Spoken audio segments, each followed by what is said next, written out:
Mom, can I put a little onion seasoning in there? Yeah.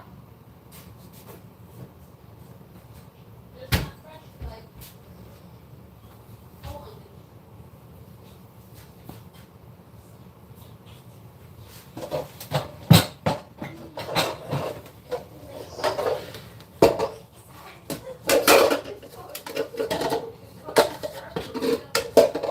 I'm going to.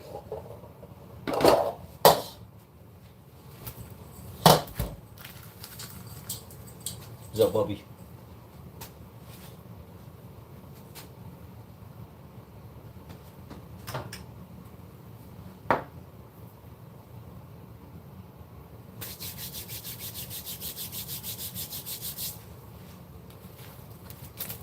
We got beef. We like garlic seasoning. Got a little onion powder.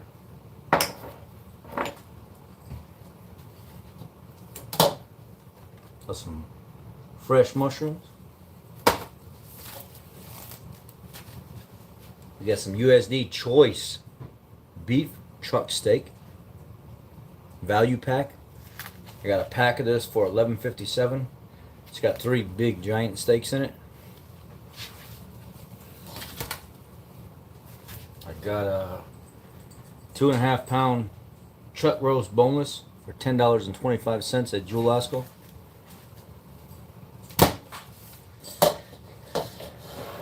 I'm gonna start out by seasoning the steak that's at room temperature. So that is this here. Put some Chicago steak seasoning in, let it sit out for a while. Let that room temperature and stuff kind of make the meat sweat a little bit and bring the seasoning down into it.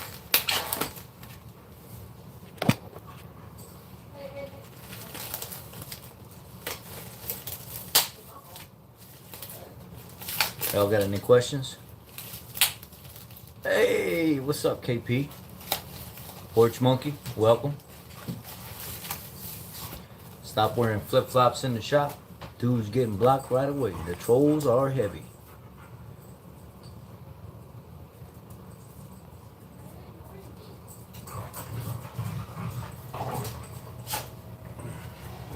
Huh?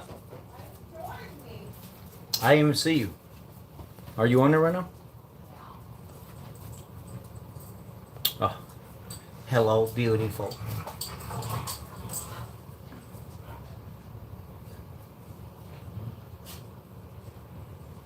What's up?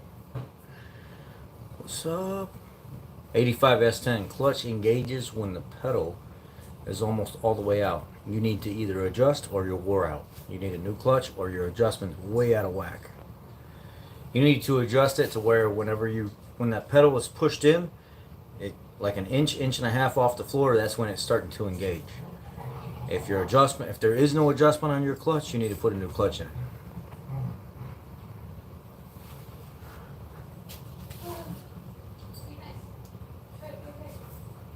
Who was that? Who said that? Oh, sorry.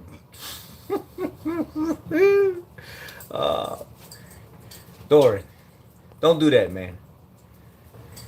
Don't do that.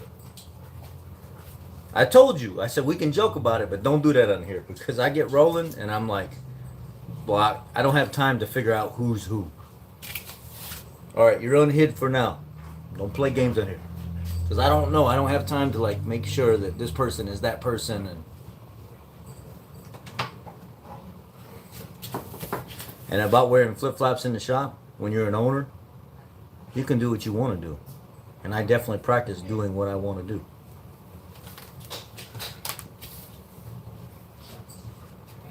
And as for people saying lead by example, I do lead by example. I don't have to touch things that make me feel uncomfortable. Because I've had people say that before.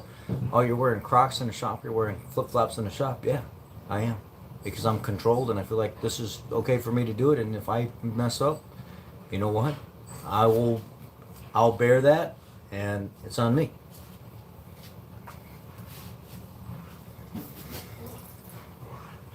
Okay. Now that we got that out of the way, Doran is actually one of my customers. So when you see the gentleman up here that said D. Ross, he said that. I didn't realize it was him at first because I ain't got time to really pay attention to who's saying what. But he's actually one of my customers. That's why I unhid him. He said he was going to give me a hard time on here one of these days, and he definitely got me on that one.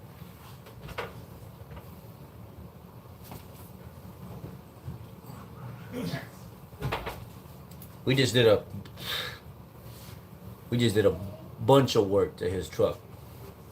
And I mean a bunch of work, expensive work.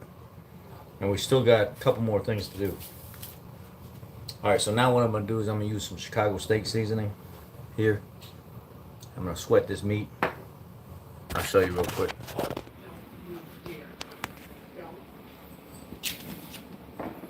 Oh, there's the beard. I don't know why YouTube is doing this double thing now. Now, it used to be where you could hit the reverse thing on the screen and it would flip to the front. And then if you hit reverse, it will flip the other way. Well, it ain't doing that no more. Now it does closer to your face and then front face. So you got to hit it twice to get it to go in the front facing mode. So they did some kind of update, and I always forget.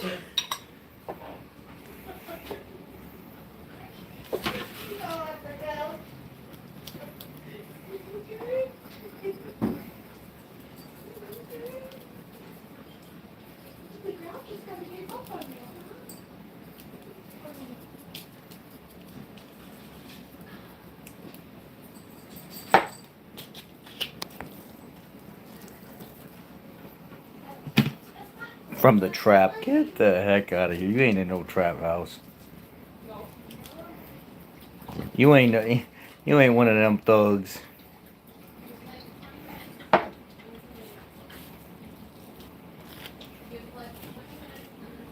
Good thing I know you in real life. Good thing I know. Good thing you're my son and you work for me.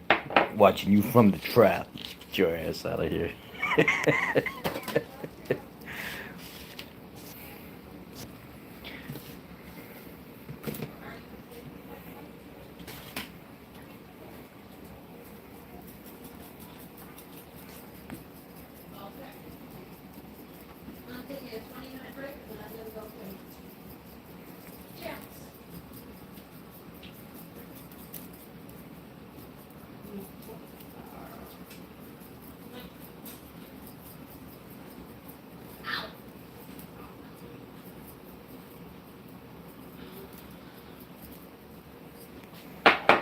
So I'm gonna let this sit out for a while. I go this way. I'm making a bunch of stuff to take to work so I don't eat no garbage when I'm at work. Last week it worked really, really good for me. I didn't touch any junk food at all. Oh, you mean Temu? Are you guys getting bombarded with the Temu stuff at work all over again?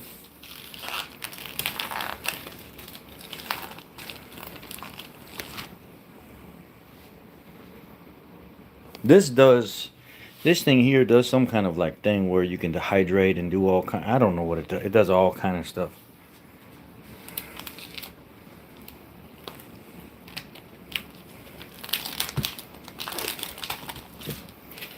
But they had a bunch of meat on sale, and I figured while I was at Jewel, I may as well just go ahead.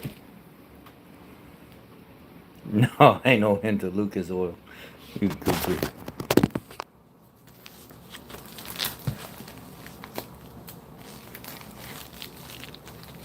Yeah, sometimes I do whenever I'm messing with raw meat. Sometimes I'll cut a couple little pieces off and give it to the dogs. What are you looking for? I need plastic bag. Okay, you could ask me for it. There ain't no secret that you're in the kitchen. People can hear y'all moving around and stuff like that. You can say, give me a bag, I'll give you a bag. Thanks. Welcome. What is it? Yeah, I do ribeye steaks most of the time, but they've had other stuff on sale lately, so we've just been doing some of the other stuff.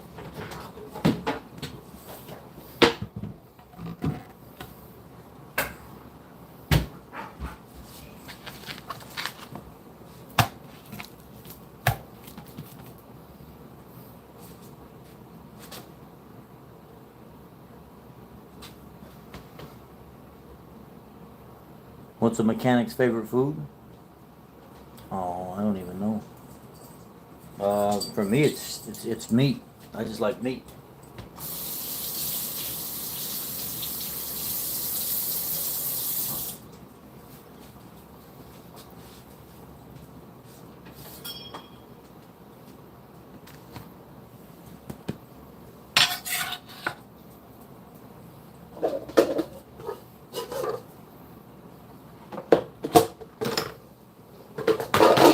But there's been a lot of stuff getting in my diet lately that doesn't belong in my diet. So I started taking care of that last week. Started doing intermittent fasting, and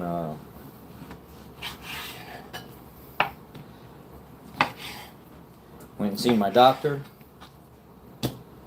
Got my hormones and everything checked. They recently told me that my testosterone levels are normal low, and that they would like to see my levels a little higher.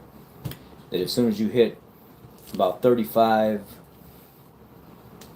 years old, unless you try to really keep up with being in the gym all the time and working on those bigger muscle groups and trying to maintain building as much lean muscle mass or just muscle mass in general, your production starts to go way down.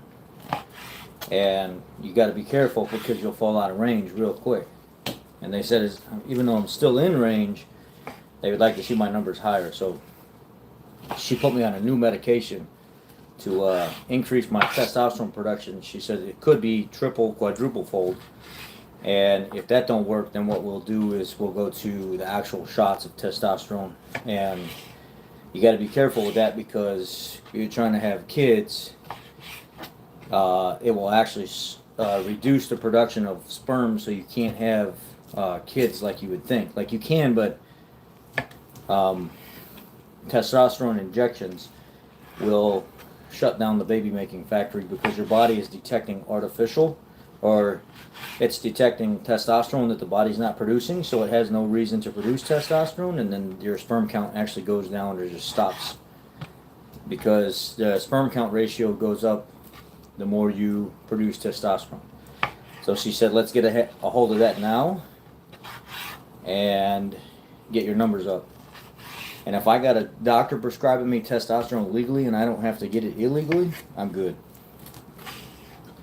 So Monday or Tuesday is when the new medication gets here, and we'll go from there on how it's.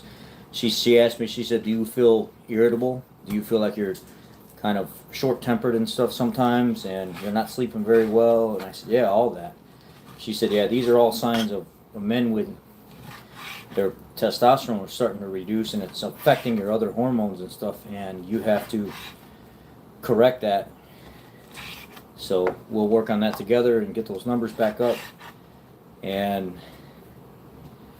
you have to take a estrogen blocker once a week, and because when you produce more testosterone, which the medication we give you, it's gonna cause you to produce more testosterone. At the same time, you're gonna produce estrogen, and you don't want that. So she says keep working on the weight loss, keep doing what you're doing with the whole low carb thing. It does work if you stay to it, stick to it. That'll help, but mainly she said if you can, on top of the medication, you're gonna probably need to get back in the gym and start needing to lift a little bit heavier and stuff again, kind of get back active again and not focus so much on work. So the load that you put your body under stress wise whenever you're lifting heavy weight has a huge impact on testosterone production.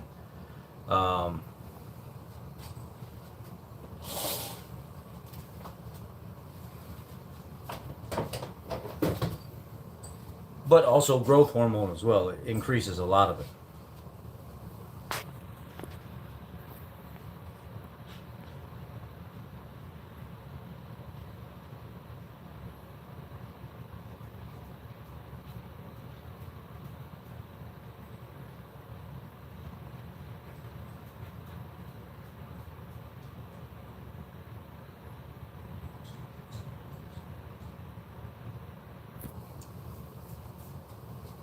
So now what we're gonna do is we're gonna spice things up a little bit here. What do I want to do? Turn this bowl upside down.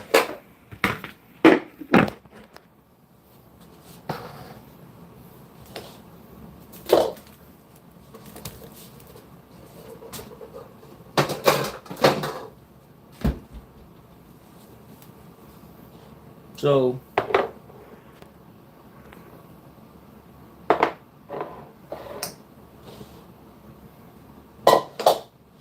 season this beef a little bit. Onion powder.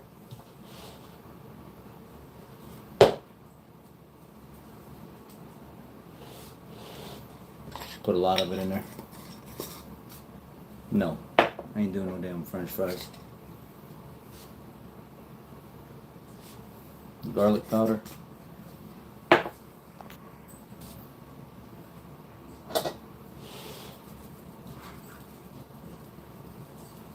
little bit of steak seasoning.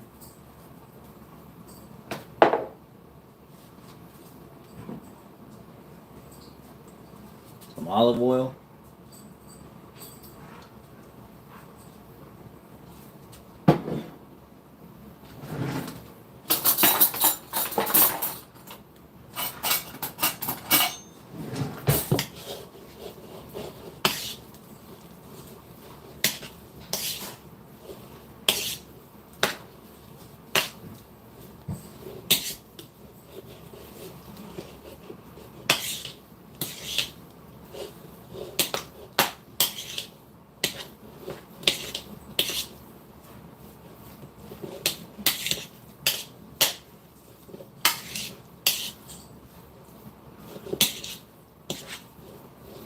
Mix all this up. The olive oil kind of carries it to the different parts of the meat and helps smear it all out. You get this nice, uniform, gritty look across your meat.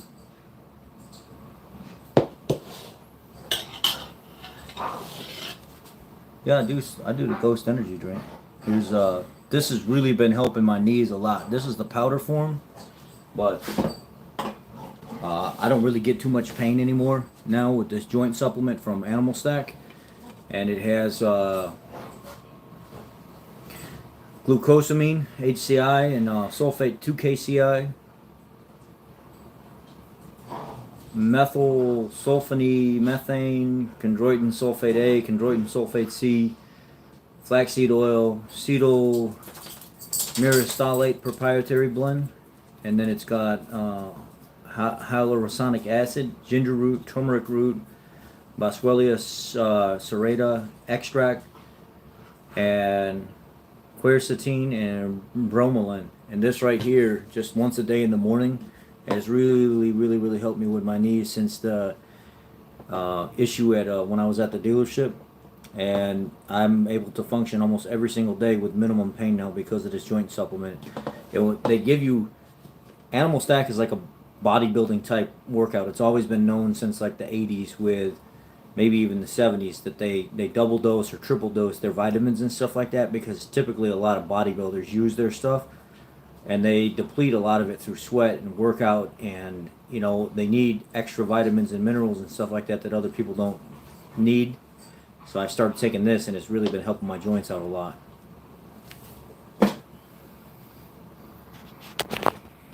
Yeah, I tried the gel shots. It worked a little bit, but it wasn't what I thought. It only lasted like 2 or 3 weeks, and they said it should have lasted a couple months. So this is prepped. Now I'm gonna move on to cleaning the board. I'm gonna clean this board, get all the raw remnants of the beef off of there, and then we're gonna start prepping the burgers tonight.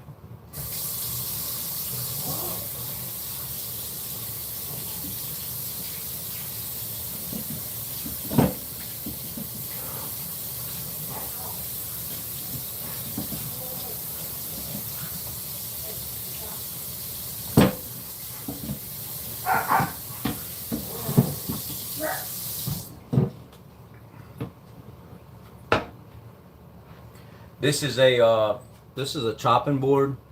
Um, this is a chopping board that was made by like a fireman. And if you look here in the corner, it's got something that says Firehouse Chef Strong, and it says Cup Board Pro. And you could flip it either way when you're cutting, right? But on the back, there's a label on here. It's got a Shark Tank label on it, and it says,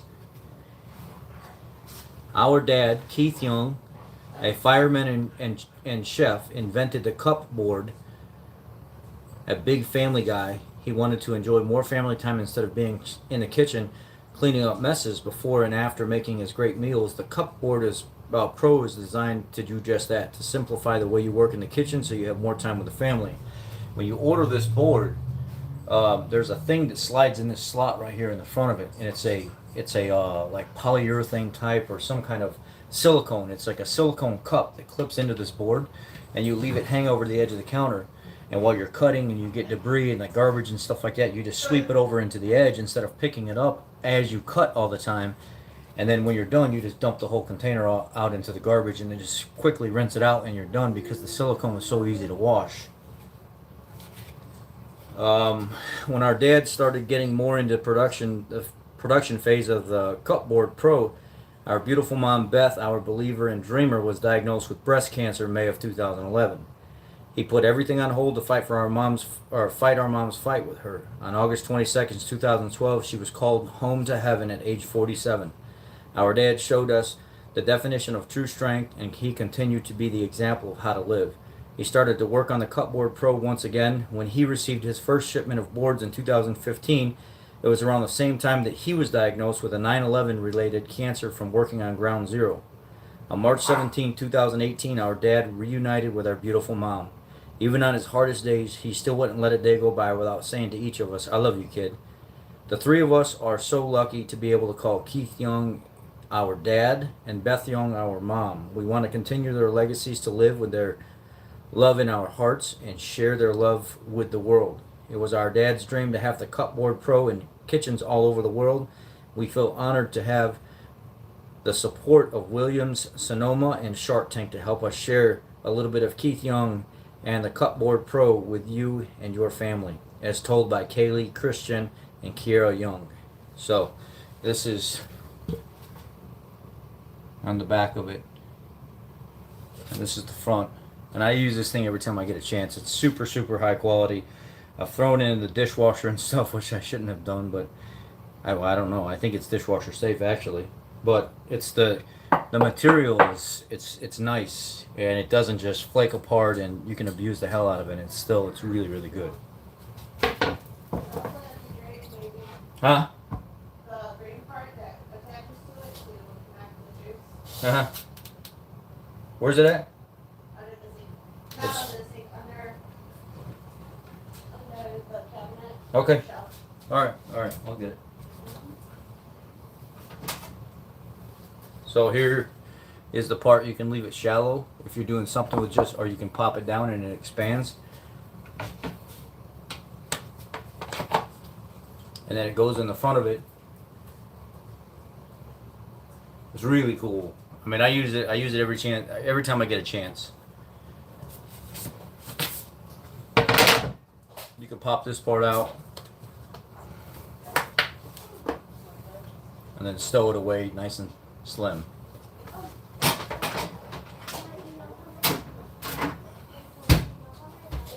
Sorry, I just wanted to take a second to talk about that. Yeah, I've eaten its Firehouse subs. My mini rubber bands and my big one, and my big one, tied around them. And now when I Go ahead. You can ask about the Mercedes work van.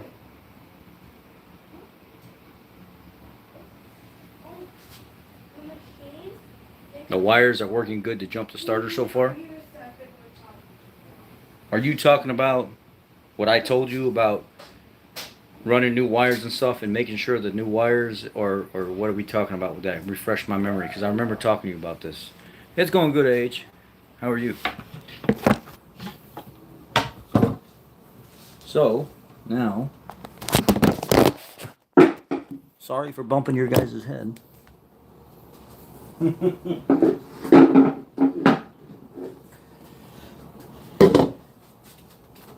All good?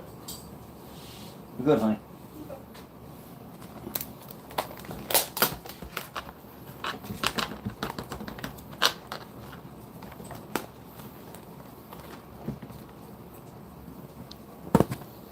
Opinion on the future of cars. Oh, wow. Yeah, I think slowly.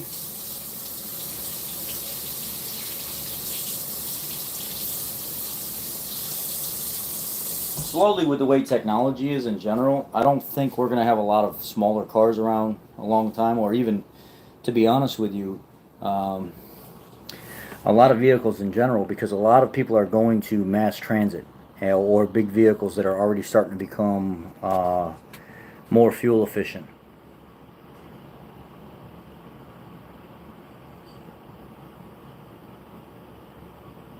Yep. So you got a wiring problem. You're going to have to go through and redo all of that.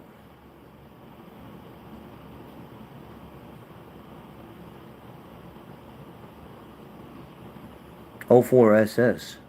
Are you talking about Trailblazer SS, or I mean, let's give me the full make, model, and everything.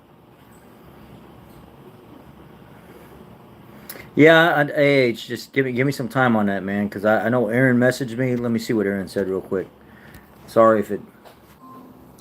You're gonna have to give me some time on that, man. I don't know. I got to look it up for you, AH. It's a 20. We haven't had to have that issue yet.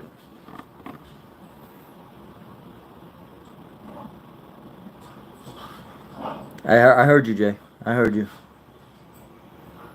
You got to make sure you're ready to start working on that thing right away, because if you drop more vehicles off at the shop, like some of us already have our personal vehicles there, it's already bad enough as it is, and we got to start moving stuff around, and it's in the way. It's going to be exactly that, in the way. So if we get it there and you want to start working on it right away, then we're going to have to start working on it right away. And you also need to understand, every time I pull my vehicle in that shop to work on it, even though I'm the boss, I pay. I pay the shop rate. I mean, the employees obviously get somewhat of a discount compared to the normal customer, but every time I do a video or you see my vehicle in the shop, I'm paying for it. So it'll have to be the same way with you as well, unfortunately.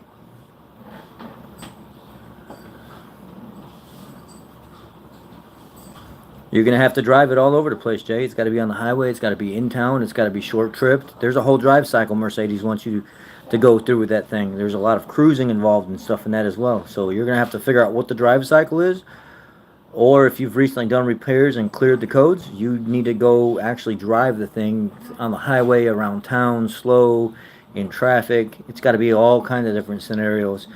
And then if you have something plugged into the OBD port, unplug it. It cannot be plugged in while it's trying to learn.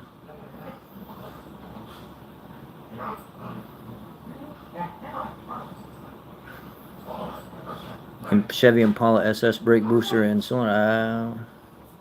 You have to see me while I'm at work and I have all data in front of me and I can help you.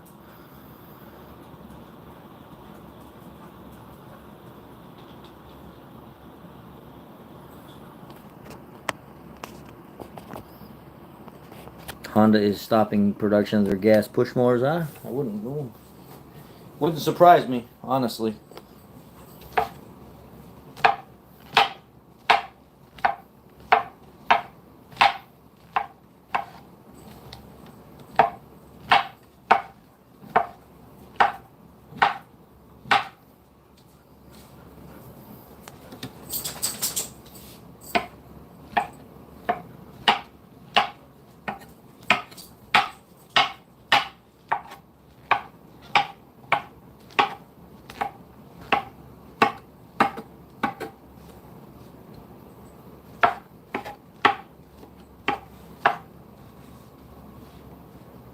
2010 Nissan Muranos, they're all right. I mean, I don't really care for Nissans in general, to be honest with you. They're not a vehicle that I really like. I don't really like any of their trucks, or the original version of the Titan I kind of liked because it was a tank. The thing would never break down. You could run the damn thing into the ground. Had plenty of power. It was a really nice ride. I remember when the Titan first came out, and my buddy in the military went out and bought one, and I was like, man, this thing is super fun, and we would beat the mess out of that thing. But this changed. I don't feel that way about new cars anymore, especially Nissan. I don't feel that way, but it is what it is.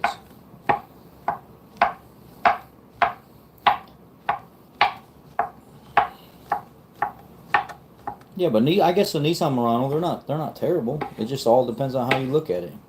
What the service was like before you bought it. If I bought a midsize SUV, I'd buy a Ford Explorer with a 3.5, no turbos, no none of that junk, just regular 3.5 naturally aspirated.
I'm gonna go on. I'm gonna go on all data and look up the Ford procedure on Monday. AH, if you remind me first thing in the morning when I go on live, I'll look it up for you.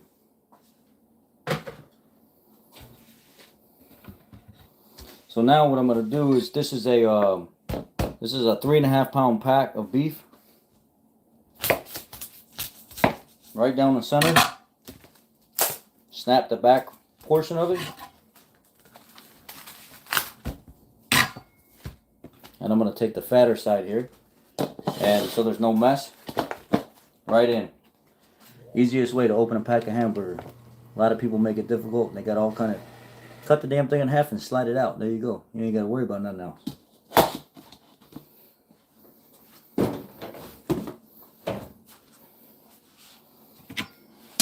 And then... what I'm going to do...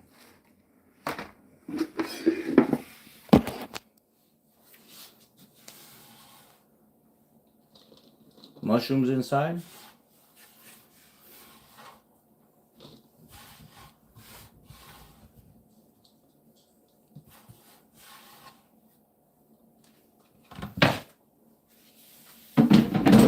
Spray the board off now so nothing dries on it.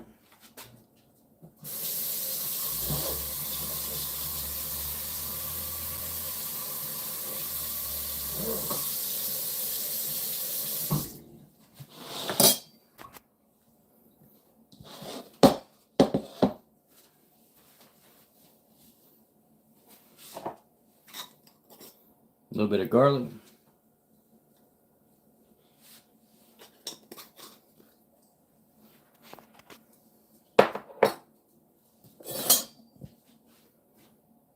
Yep, and just like, you slip it right into another bag.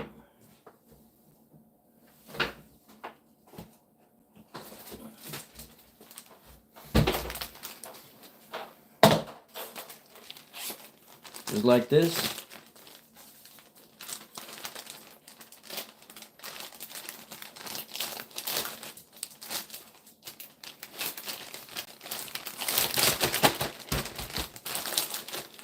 And then I fold it over.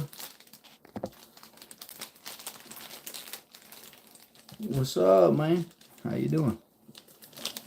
I fold it over and let the weighted side down. Pull tight. Get all the air out of the bag. Y'all gonna think this is gross, but this is what I do.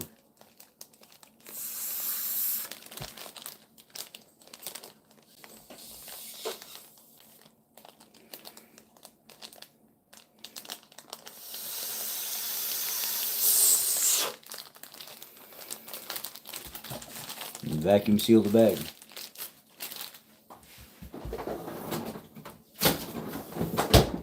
Put it right in the freezer. Now, a little onion powder in here. Steak seasoning in here.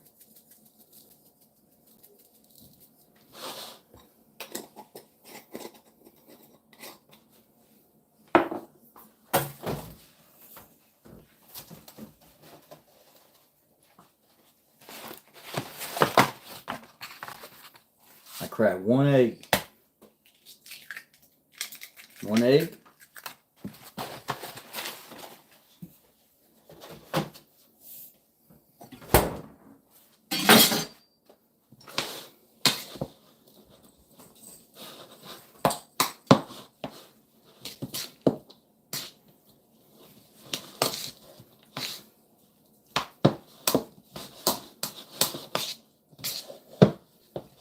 Mix it up.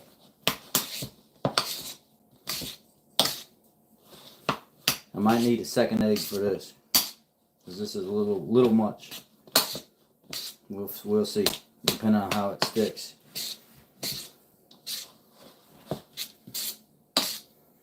Yep. Well, no, it's sticking. Actually, when you see it starting to stick together and clump together like that, you don't need another egg. You're good. We'll see. If you see it starting to ball up and stick, you're all right.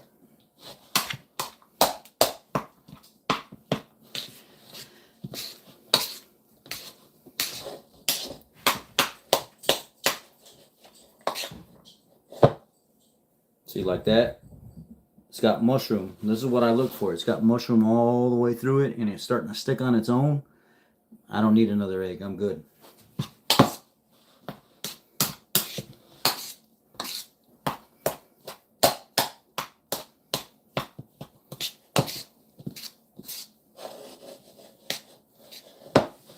I don't work at the Ford dealership no more, brother. I got my own place now. Where you been, man? You must be brand new. I thought I seen you around here longer than being brand new. The Ford dealer closed down.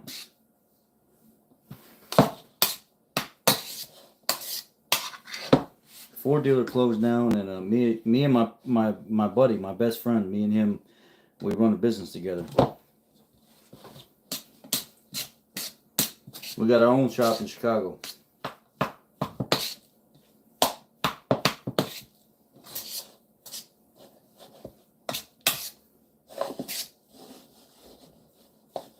Oh, the smell is just wonderful. Wonderful.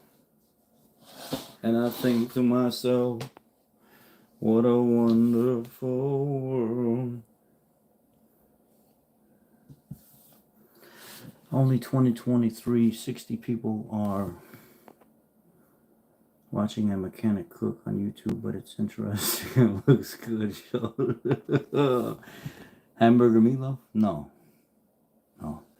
How far do I commute? No school days, about 30 minutes. School days, about 45 minutes. It's not a good drive. But it's actually not even really that far.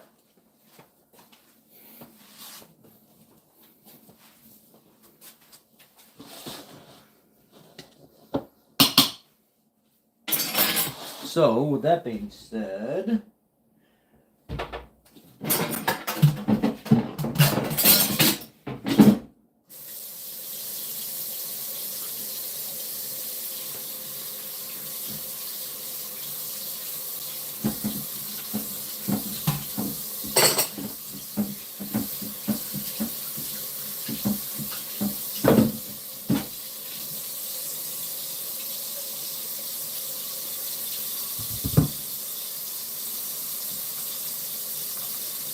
have you ever hamburgered your way into a school? No. What'd you say?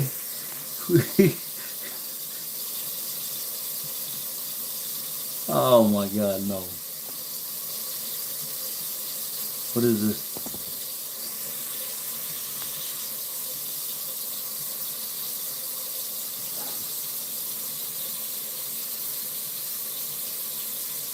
Yeah, they weren't selling enough cars, man. That's what happens when you're not making the dealer money.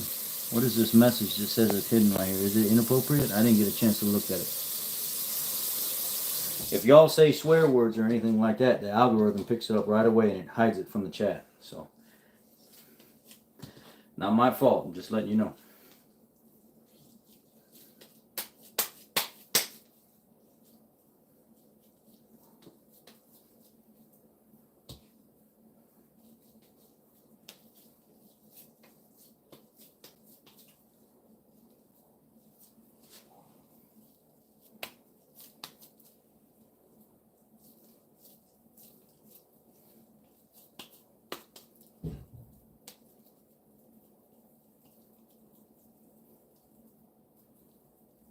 Right there.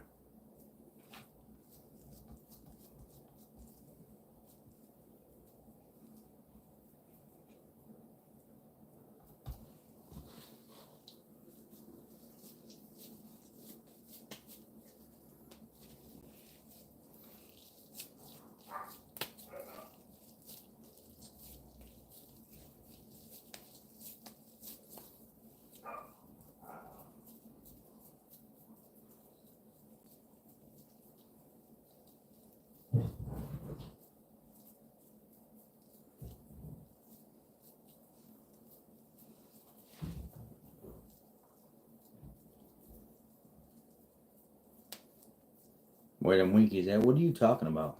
I don't understand.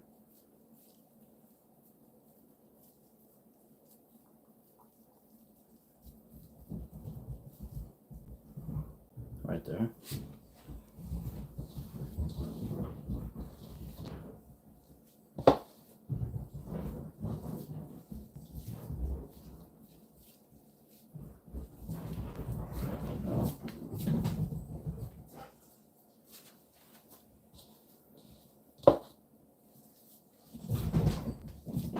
Yo!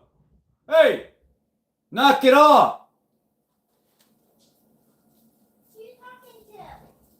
Well, you know who I'm talking to. The dogs. Yeah. Sound like a damn hurricane.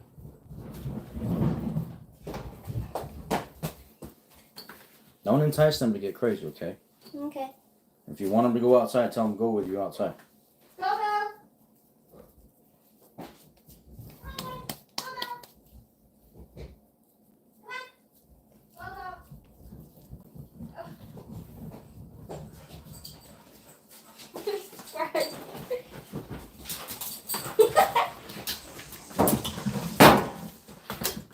Now you got less noise. Yes, indeed.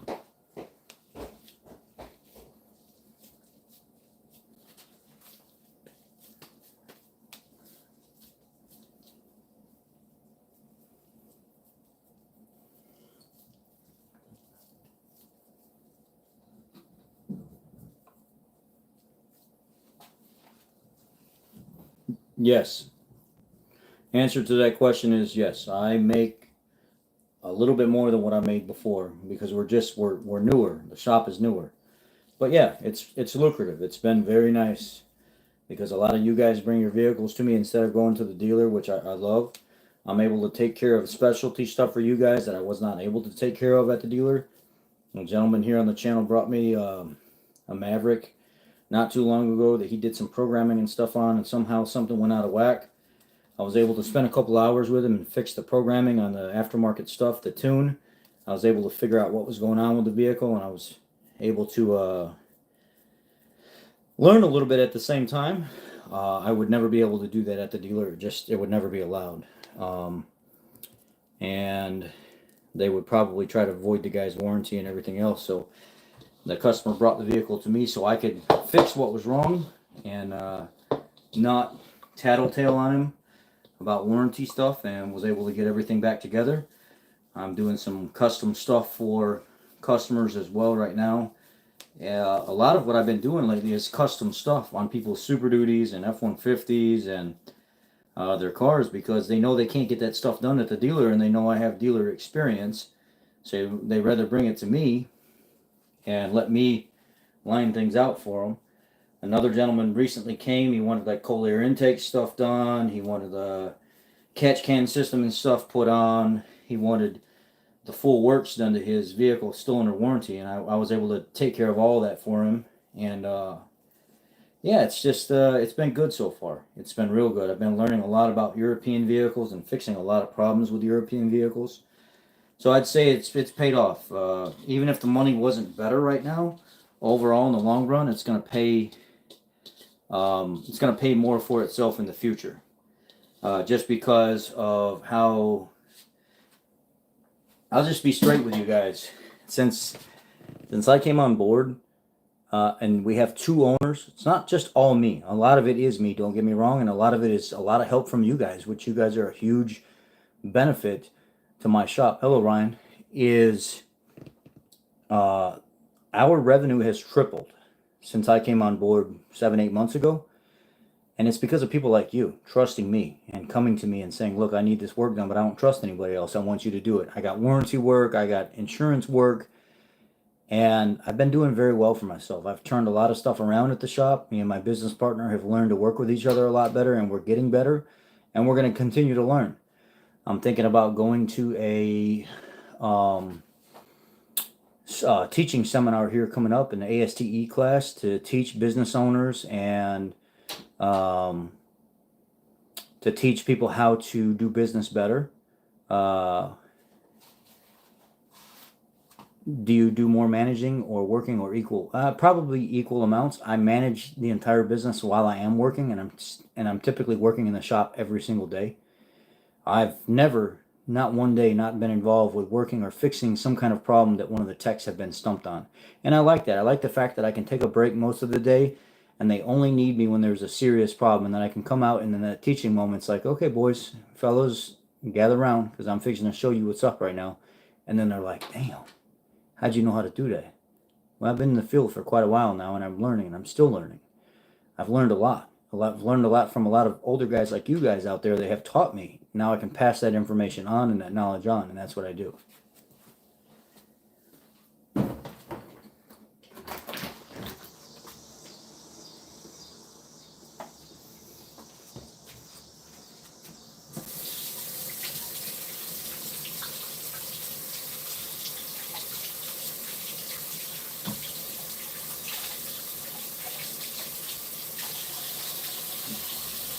So, it's not on account of just me only. There's been a lot of growth in my development. And there still is a lot of room for more growth. There's things that I don't do right. There's things that I just do my way because that's the only way I know how to do it, and that's just how it is. Until I learn, and I'm willing to make that space in my mind and time to learn, it's just how it is. There is a training event coming up in North Carolina, and I'm going to go to it. I'm pretty sure I'm going to go to it. And it's the 7th, the 8th, and the 9th. And it's how to properly manage what's going on in the industry, how to learn more about your business, and how to to do better for the customer, how to learn more about providing services for the customer, how to become more efficient at your job and handle rough situations whenever they happen. And I think those are important for me to learn from guys that have been in the business for a really long time, that put on these classes and teach you. So I'm going to go for some training the 7th, 8th, and 9th of this month. I'm going to fly out.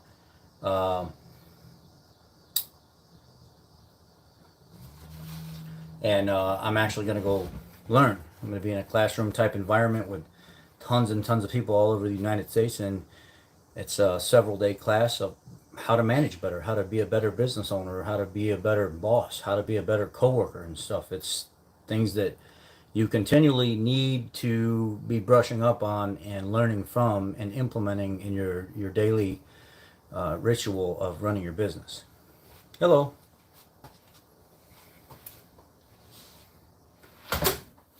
So what I have here is all of the burgers are prepped and made, and these will be some Swiss burgers later. So for right now, we're going to put these off to the side. Actually, you know what I'll do? I'll leave them here. What do I want to do? It's 3:50. Yeah, I'll leave them right. And in the meantime, I'm going to brown these in a cast iron skillet.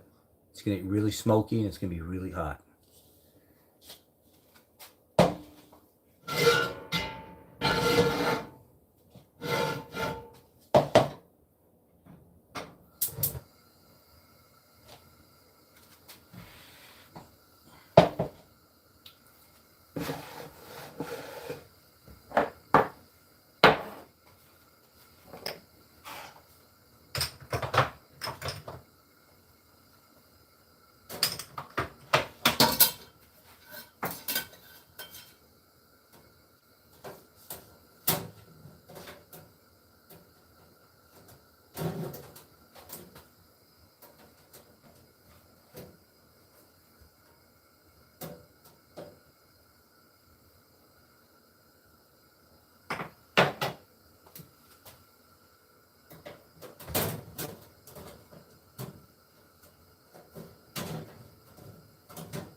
Not in Chicago, outside of Chicago, yes.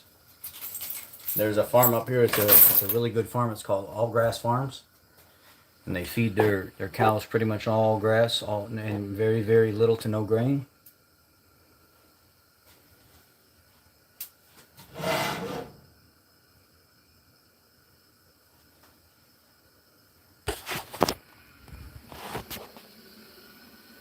Come on. Come on.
No, when I don't do that vegan shit, tofu stuff.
I am cleaning the side of the flat iron right now where I can put stuff down on it.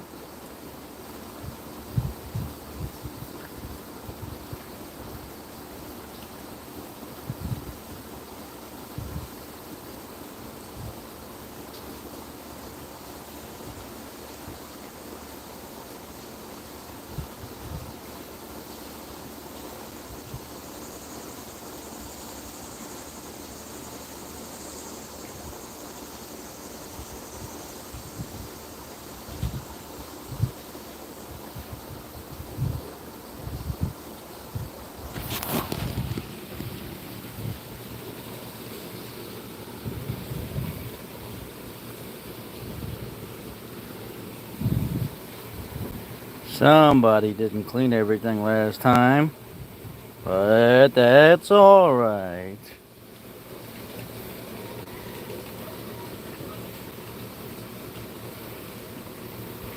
I'll do it.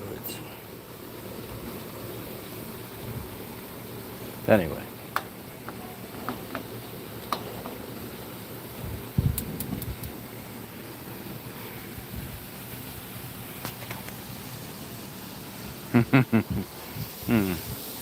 What are you doing? That somebody's watching right now.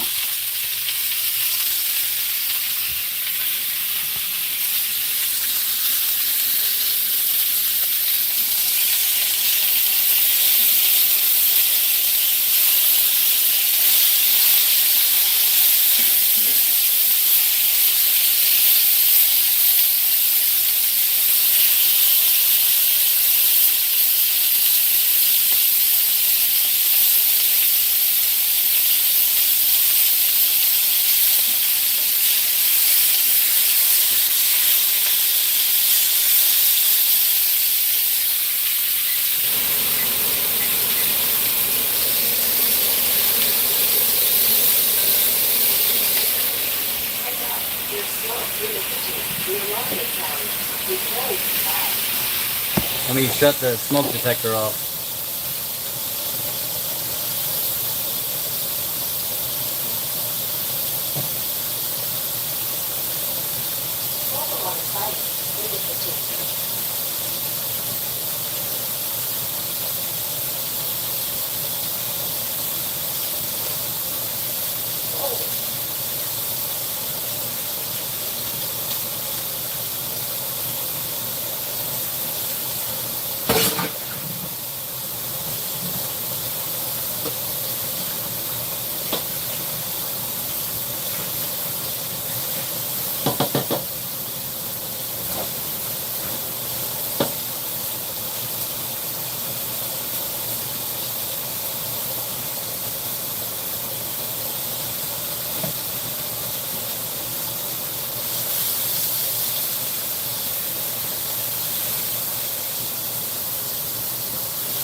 I got them perfect that time.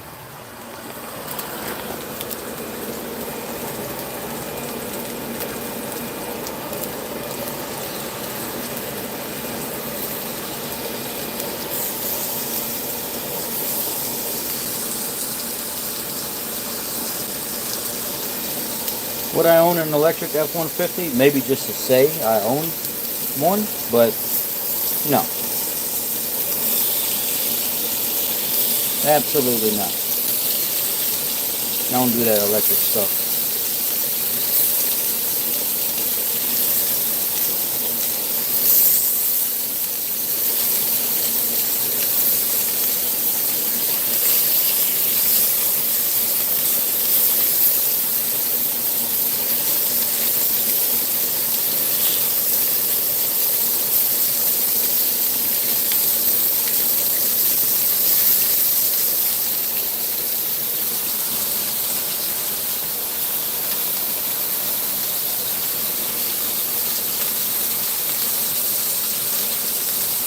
Oh, I love the new appliances, man. It's like driving a damn Ferrari around everywhere. The new appliances, I ain't never had no stuff like this before, man. This is some nice stuff, man. It's the first time in my life I've ever had anything nice like this. Maybe I'll add just a little bit of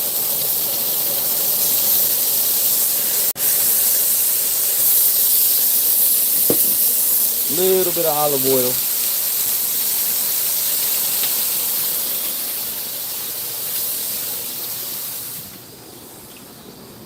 Turn this down now that I got it cranked up.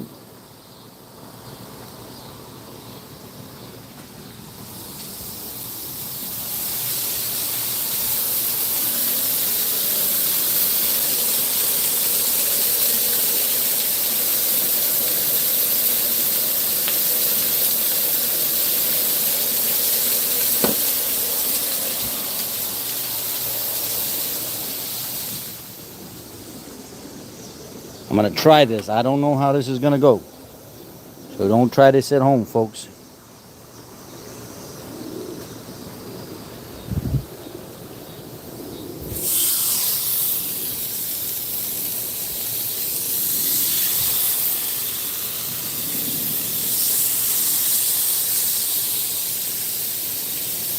Last time I tried to cook steaks on here, I had too much grease on here that didn't cook right. It's got to be really high, and you got to get that temperature up.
UW50 cooking oil.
Now I need to do some damage control. I'm gonna set this down a little bit, get everything clean off as much as I can.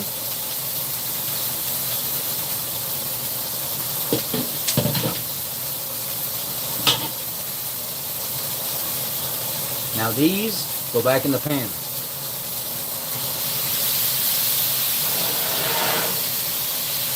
Let that simmer and everything come down. In the bottom of the pan, those juices will be mixed in with some barbecue sauce. And then we're going to convection oven cook them very, very slowly for about 30 minutes.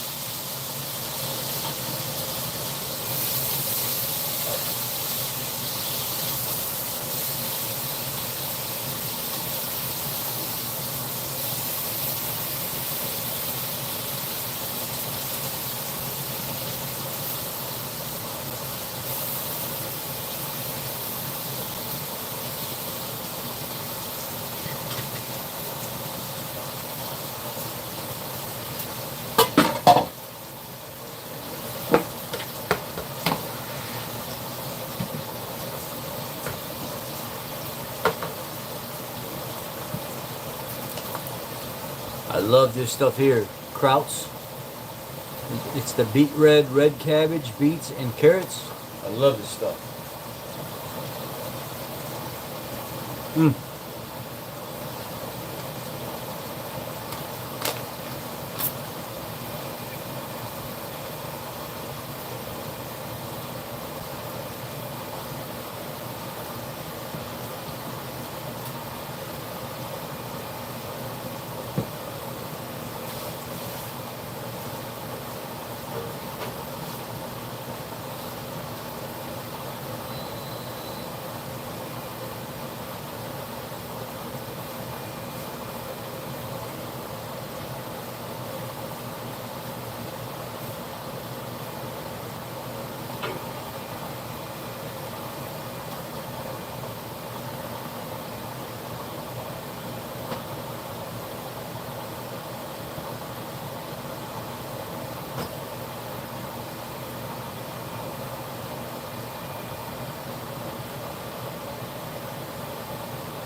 All right, now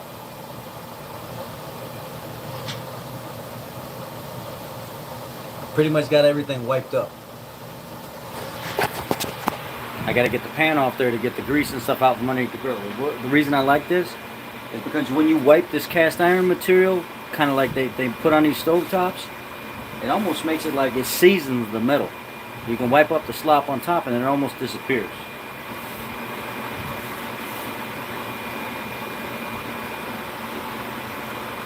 Very easy to clean this stove top. They make, Frigidaire did an excellent job making sure that that was nice and easy for the user to clean it.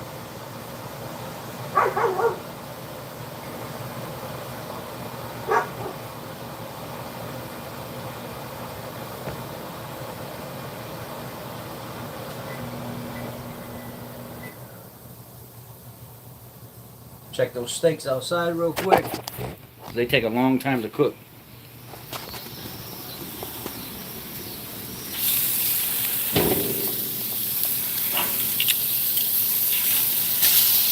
There we go. That's what I was looking for. That nice char like that. These steak a little bit longer.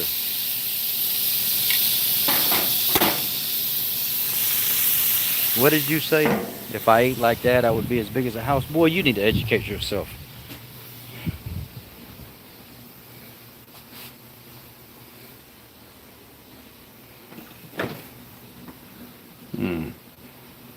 What do I want to do? It's when I ate all the damn fruits and vegetables and sugars and everything else all the time that made me feel bad. Mixing it in with my proteins and stuff, and then once I figured out a little bit more, once I started doing like keto carnivore type stuff, so now I'm just going to mix this in. You don't need a lot because you got that gravy in the bottom of it, the grease in the bottom of it.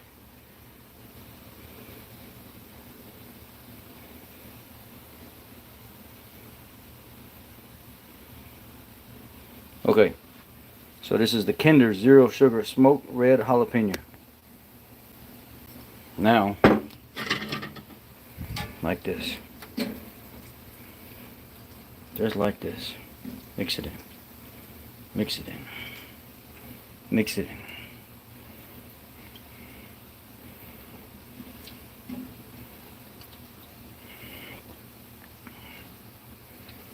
That's how my grandmama and my grandpa used to cook.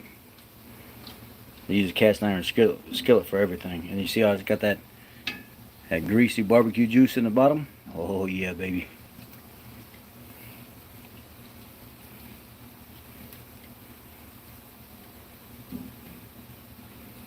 Everything used to be with a cast iron skillet. And then my coworker, she said, Rich, you know that's silicone, right? You can put that right in the oven with the pan.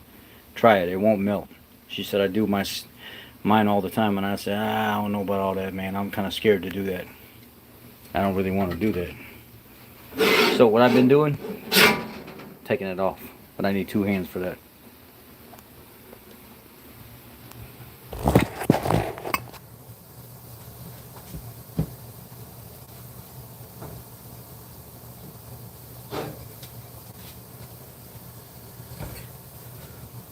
Alright, so I'm going to do convection roast.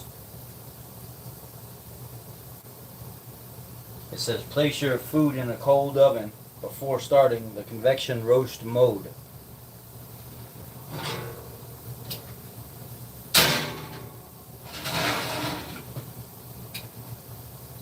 Next, set your temperature about 300 degrees. Now you know what I'm going to do, 300 degrees.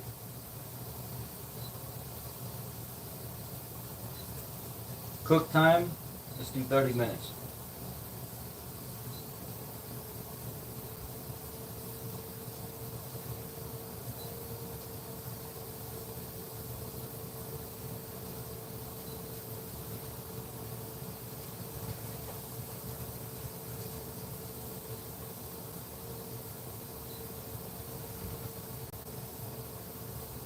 And we're off to the races. It's cooking. Convection roast is what it's called.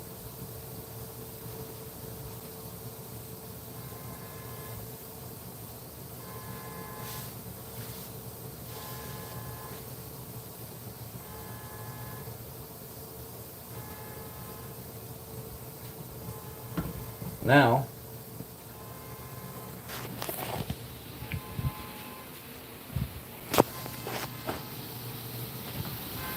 check this grill.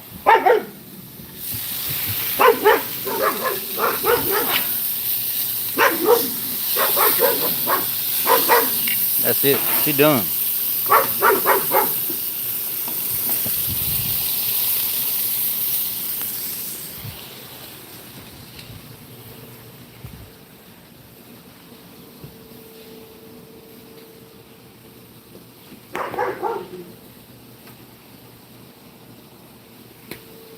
She done.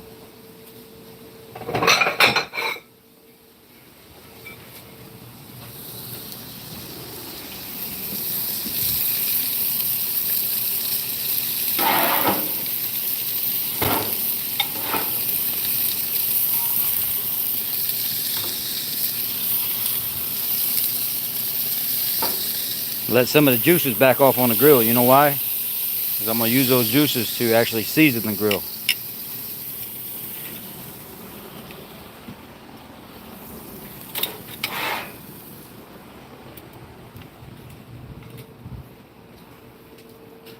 Set this over here. Let that rest.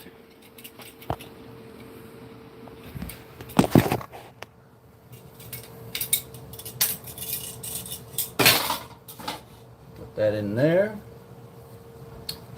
Put this towel back on the stove.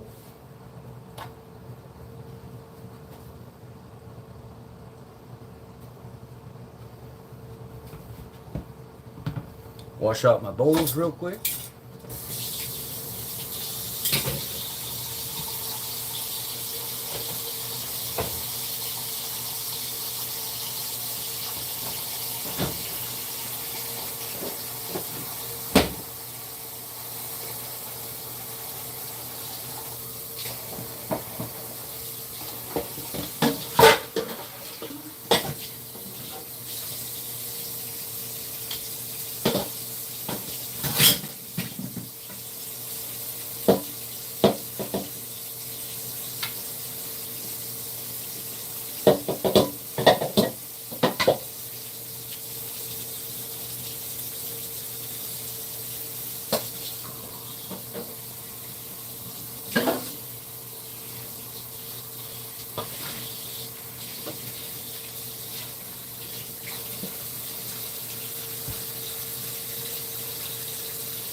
Do the work now, you ain't got to do it later, right? Bring the ladies over. Man, how many times in my life I cooked for women and showed them all the. I'll tell you all the story. Y'all ready for this? Some people don't know this story. You're gonna learn a lot during these lives from time to time. I went on that dating site. I know, honey, you're watching right now, but you know you're fixing to be my wife, so chill out, all right? You'll be okay. You gonna learn something about me. I used to be on that farmersonly.com, right? I lived out in the farm. I was in the country. I felt like why not try it out, right? Right, maybe leftovers for work tomorrow. Well, this here, most of this that we've already cooked is for work, so I don't make bad choices while I'm at work. So I used to be on that dating site, farmersonly.com, and I met this woman on there that, whatever, we hit it off, and she didn't want to go out nowhere. She wanted to come over and see the vegetable gardens I had. I had two big 30 by 30 vegetable gardens, and I had two smaller 10 by 10 gardens. I had corn growing and cabbage and broccoli, and I used to live off my own farm. I didn't always have to go to the grocery store. I believed in self-sustaining, kind of growing your own stuff as much as possible. Got my eggs from the local farmer and the whole 9 yards. And I'd shop for beef locally. Local farmers that I go buy, 200, 300 pound of beef at a time. Quarter cow, half a cow. And I had these wonderful ribeyes. And this girl, first time she wanted to meet, she says, well, I could come over to your place. You got a big old piece of land. I shared pictures of it with her and stuff like that. And I custom built picnic tables, and I had a couple on the property throughout the entire flat land where you could go walk out to the picnic tables and sit underneath the cherry tree or the apple tree or we had apple and we had pear tree. And you could sit there and eat fresh fruit and or veggies. And the dog would go out to the garden with me and stuff. It was just a place for us to go hang out. She thought it'd be interesting to have the first date there. I says okay. So I get all these fresh vegetables from the garden, potatoes and stuff from my stacks. I stack tires in a 20 by 20 area, and I grow potatoes out of the tires. Got all these fresh veggies and stuff cut up and clean, and steak and everything else, and she's supposed to be there at 6 o'clock. So I have everything cooking. So as I made up fresh potato casserole and some broccoli and broccoli casserole and potato au gratin is what I made. And then I had some mashed squash. I made a butter squash, and then some fresh watermelon and stuff. And 6:15 rolls around, she never shows up. 6:20 rolls around, she never shows up. 6:30 rolls around, she never shows up. 7 o'clock rolls around, she never shows up. I start texting her and stuff like that. No response back. She ghosted me. Never showed up. About a week later, I seen her in town. And needless to say, she wouldn't even say a single word to me. She was embarrassed. Kept her head down the whole time. Wouldn't even look at me. She didn't think I knew who she was. I knew who she was. So fellas, don't always put yourself out there on the first date like that. Don't ever do that. Wait 3 or 4 dates before you do anything like that. And I'm not saying don't work for a woman's attention, because you do have to do that to an extent, but she has to do the same thing for you too. Don't ever put yourself out there like that. Make sure that, and you know what, and I'll be honest with you again. I've had situations where I've dated somebody for months and not even know what their true intention was. And 7 or 8 dates, 9, 10 dates in, say, hey, yeah, I'm also interested in women, but I don't want to just date men. I want to date women as well, and I don't want my men and my women to know each other. So protect yourself. I'm not saying don't make yourself vulnerable, but protect yourself and really get a feel for what you're dealing with, because it could change your life. It could ruin your life. It could take everything. So just be very careful.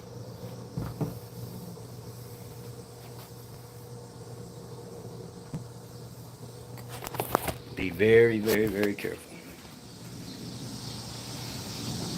Let's go ahead and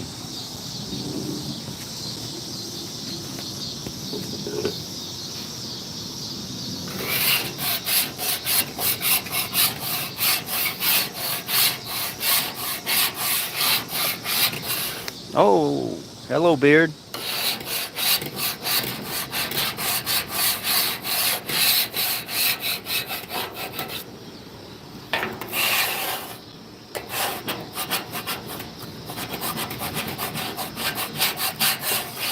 But I met the woman of my life and my dreams. She is with me now. She's on here watching me right now. She's upstairs here at the house, and I'm listening to these barking ass dogs next door.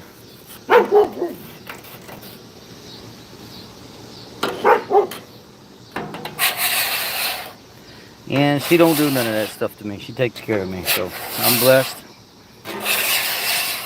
We get in our little fights about stupid stuff from time to time. We're not perfect, but we're learning, and we love each other. That's all that matters.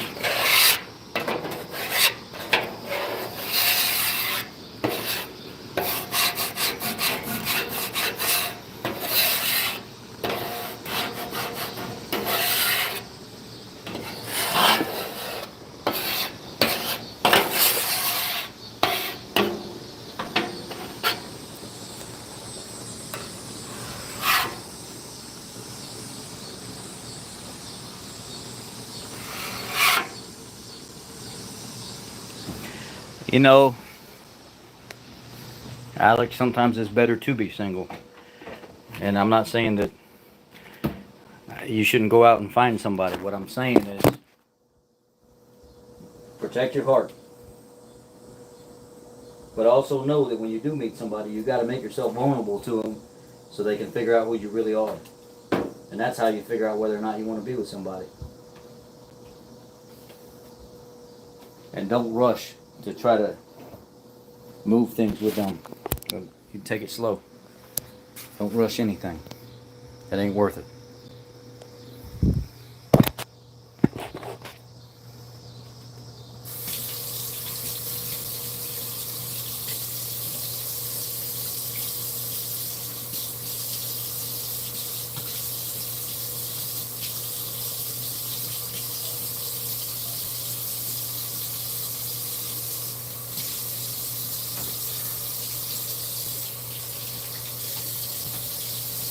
If y'all haven't hit that thumbs up, please do.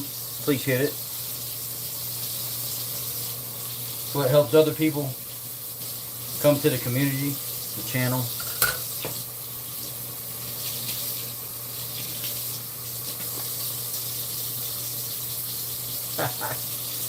You know, that's fine.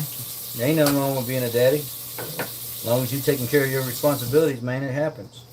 That happens. You ain't got to feel bad because of it. You know, some people's pull-out game is weak, bro. I get it. Sometimes it just feels that good. I get it.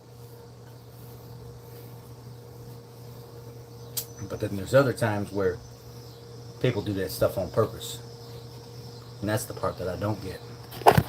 I have a friend that she ended up getting pregnant by somebody. No, yeah. She ended up getting pregnant with somebody, by somebody. And he had made a comment, now you got HPV, because I got it, now I gave it to you. She ended up having a kid with him. And it's something that's going to follow her for the rest of her life. So, be very careful.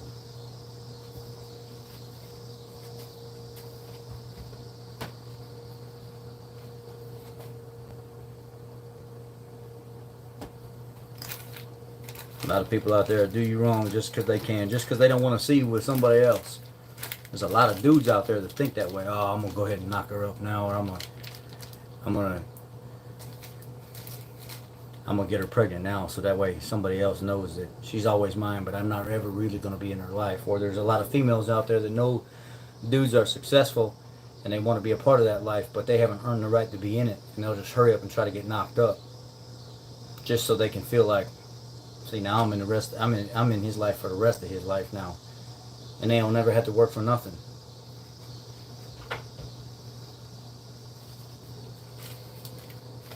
Those are the ones I call the greedy bitches, the stank hoes. The she's on your welfare check dime.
I had a girl in a relationship with me while she was in a relationship with another dude, and all she wanted to do was just sleep with me because I was funner than the other dude, and I didn't know that. I let this go on for almost a year and a half. You know, so it's one of those things where, and then finally she came clean about it. About a year and a half later, when I caught her one day rolling up to the dude's house, because I knew something was wrong. I knew, why was she going to work so early? So one morning I let her leave the house, and I followed her, and I seen her go up to another dude's door, and was greeting him as he's coming out of his house going to work. And I was young and stupid and didn't realize what I was doing, and I beat the hell out of the guy. I have scars in my hand. Through the center of my hand, I have these little pinhole scars where they had to bring my hand back together, because I busted all my knuckles open on his face and on the windshield and on his truck. I destroyed my hand, and I said to this day I'll never go after another dude or do anything like that again, because it wasn't worth it. Because she knew what she was doing. And yeah, I never did that again. I never went out after a guy for anything like that, or it just cheating is cheating. So she cheated, so what? I move on about my. I've had people cheat on me, don't get me wrong. They have relationships they can't get out of while they're with somebody else. But you know, that's the part of dating and being in a relationship. You don't know how many people are actually being honest with you about their life and what they're into. And then you find out, and you have to adjust and move on about it. You can't take it to heart. Yep. The only reason she wanted to be with the dude is because she had her family kind of disowned her a little bit, and she was treated like a daughter by his mother and father, and she was missing that in her life, and my mom and dad didn't know anything about her, so I couldn't provide that portion for her. And she was a sleazebag, don't get me wrong, she was a scumbag, and when I was done and out of the picture, she went and did it with somebody else. And yeah, you just gotta watch out for that stuff.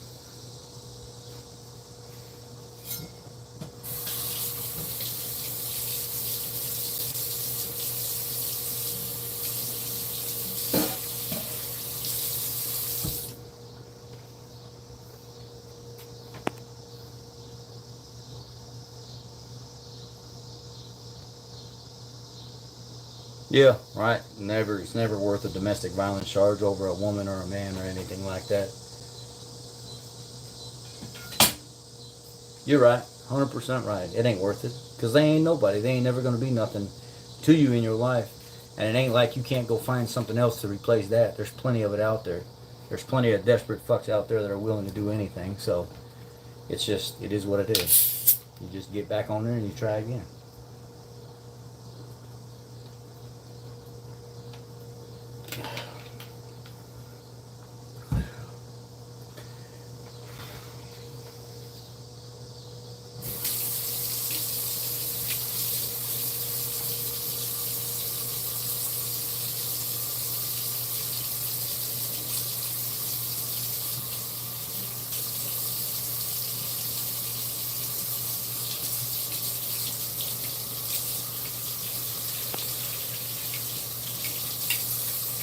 You got threatened to get shot.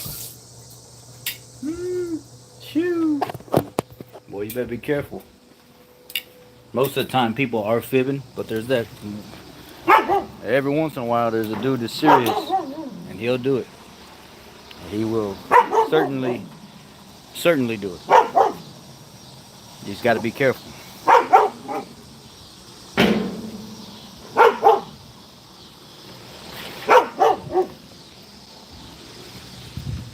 About to cook these burgers. Actually, about to pull these. You know what I should do?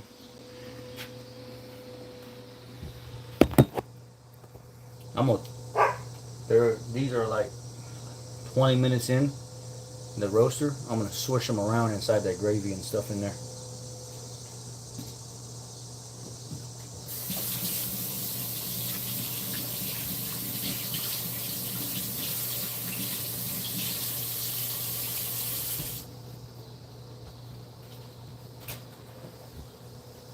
Oh yeah, baby. Look at this.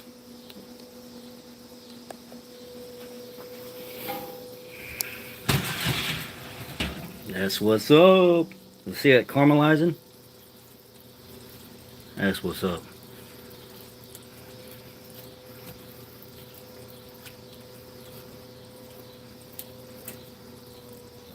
Get that caramelized texture on the top. Swish it around, let it pick up some more of that barbecue sauce and the juice, and let it start caramelizing again.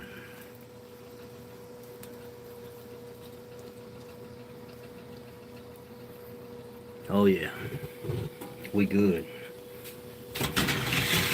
We good in the hood.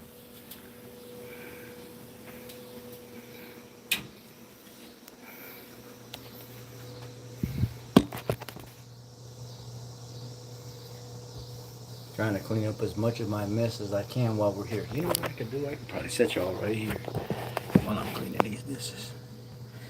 Oh yeah. Yeah. Come on, bub. In the house. Come on.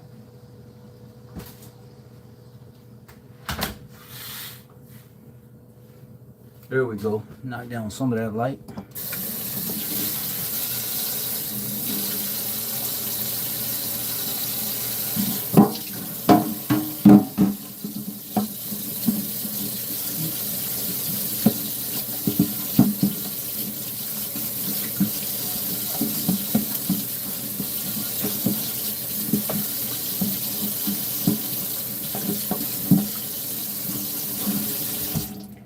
The screen will hold up with the heat? What are you talking about? I don't know what you're talking about.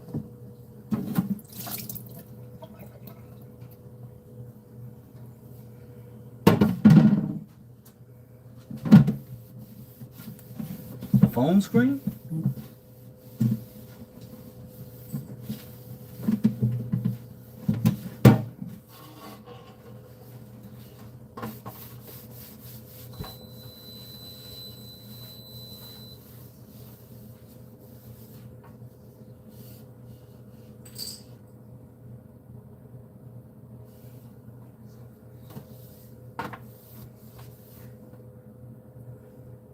The screen on the oven with the heat. Why would there? Oh, I mean they've been putting them out for years that way now, so they must have it down. I mean, I don't feel no heat around the screen at all.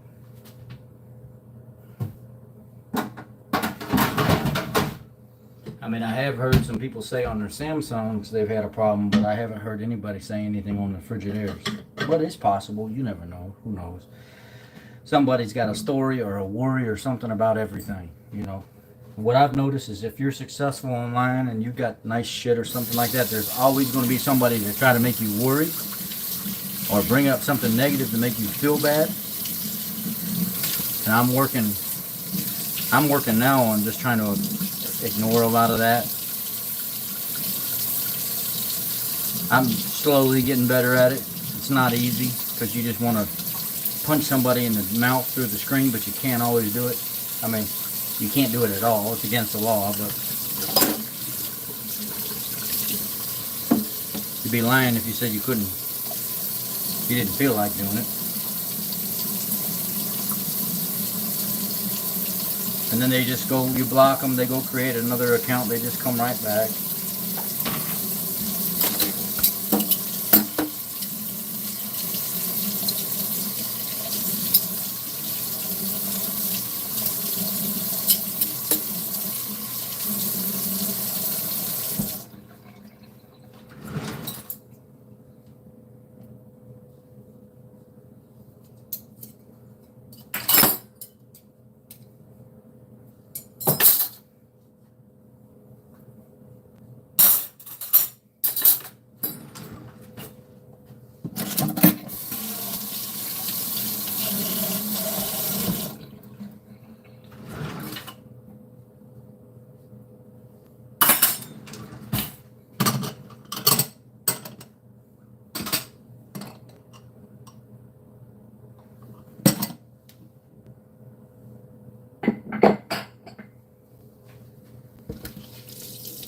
There's probably some people here in this comment section right now that have been blocked and they're under different names.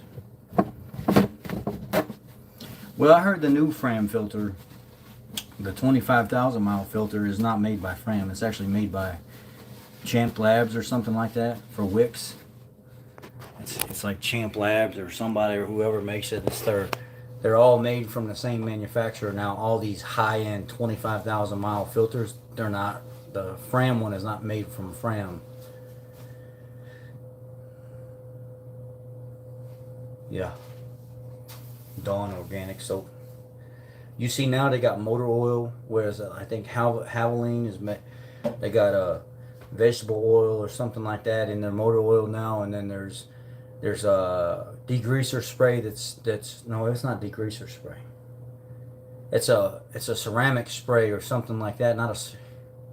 It's a detail spray for your vehicle. It's all made from plants now. It says it's not. It's just it's the stuff is out of control. It's just ridiculous now. They'll make people believe this stuff is good for everything. How could you take a vegetable oil and say it's good for your body? Unless you're eating the oil right from the coconut, or cold pressing it or something like that. If you're hydrogenating oil, that ain't how in the hell is that healthy for your body? There ain't nothing healthy about that for your body. That's not a natural oil at all.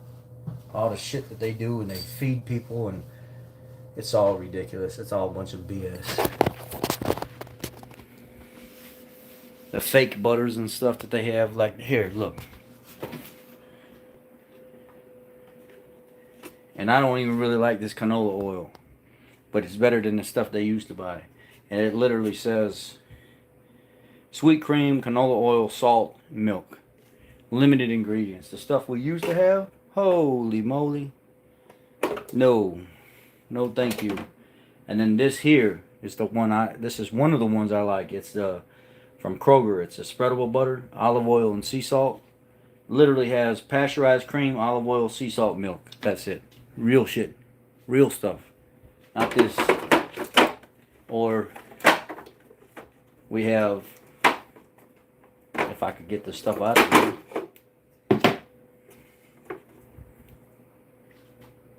the grass-fed butter from Kirkland, the real shit. Or the real sticks of butter from Land O'Lake. The real stuff. My little girl, she likes this, and this is the cleanest that we could get. So, she likes that canola oil taste or whatever it is. I don't like it. I don't want this shit around me. I mean, I'll eat it if I have to, but it's garbage. Real butter.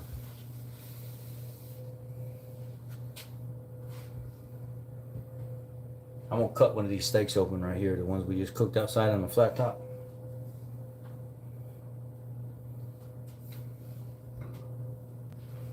What are these? Yeah, but people are saying to boycott Land O'Lakes because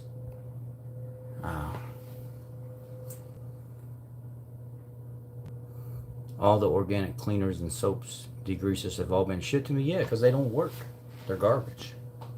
Land O'Lakes is good butter. It is good butter, but they want to take the face off the box because the Indian is offensive and stuff. So now they don't get credit for it, and Aunt Jemima don't get credit for it, and Aunt Jemima don't get credit for it. I mean, it's just all this all bullshit stuff that it just don't. Miss Buttersworth don't get credit for it. It's all crap that don't make a damn to me.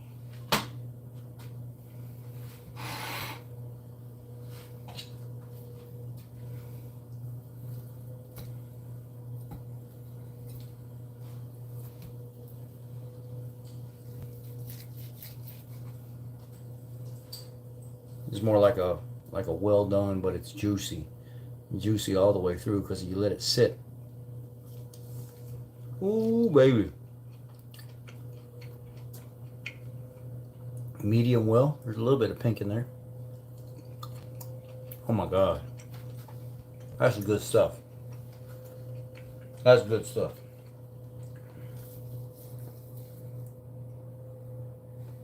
When you could take a piece of meat like that and just go, that's good stuff.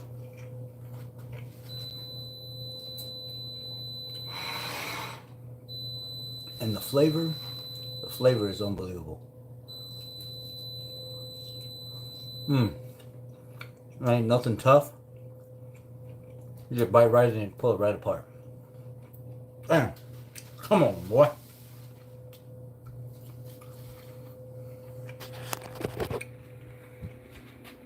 Come on now. This down here is done. I'm gonna pull it out. Let it sit on top of the stove. I need steak now. Yeah, come on by. Come on by, I'll feed you.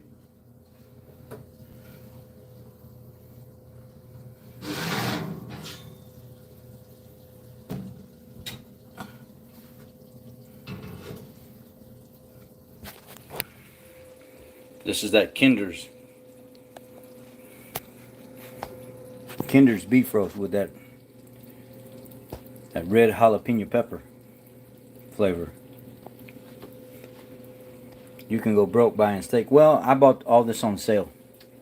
There wasn't nothing here that was expensive.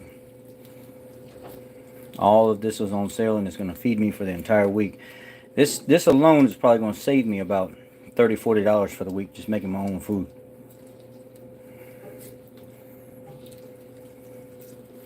I'm going to let it sit in this sauce while it settles.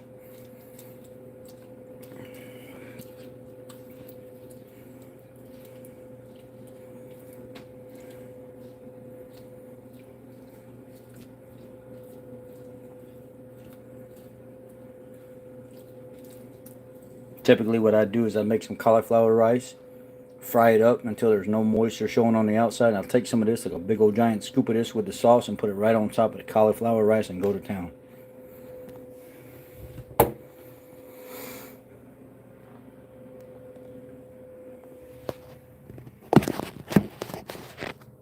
Yeah, I was stopping and getting food every day, and I was like, I gotta stop doing this. So I stopped doing that about 2 weeks ago.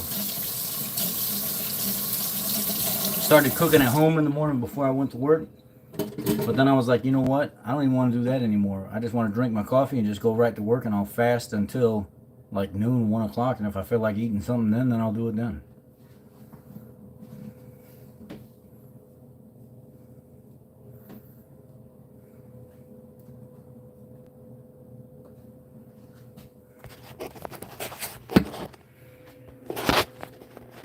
I see guys in the shop drop.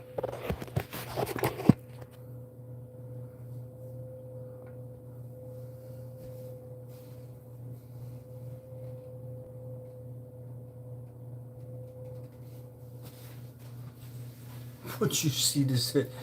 Man, I'm about to come by, make some greasy Mexican and shit at your place. You shit in the backyard with the dogs.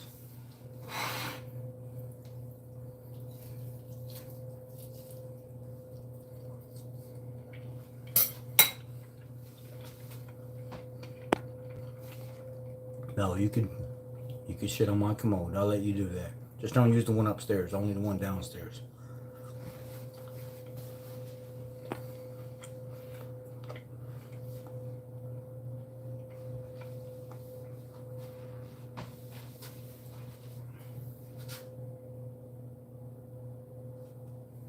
I'm gonna try one. Ooh, it's hot. One of those nuggets.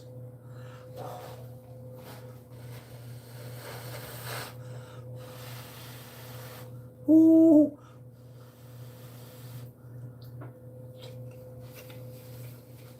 Mm. Mm, mm, mm. Mm. Mm. Mm, mm, mm.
Trying to unlock the oven door. It goes into a locking and unlocking mode. There's like a set of arms or something that comes underneath and pushes against the latches at the bottom of the door and stops it from opening, so you can't accidentally come by and a kid or somebody get inside or whatever.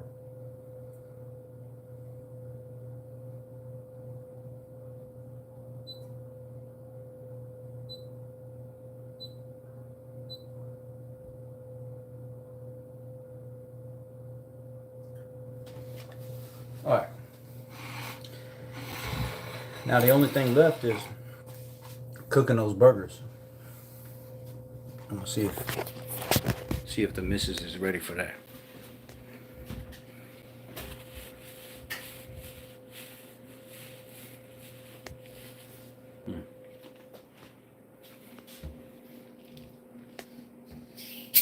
I have to ask her.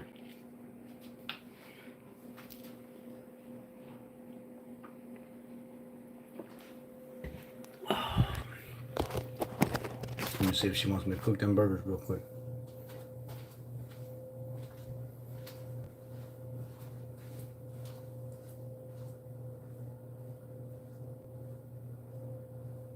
What do you want for dinner?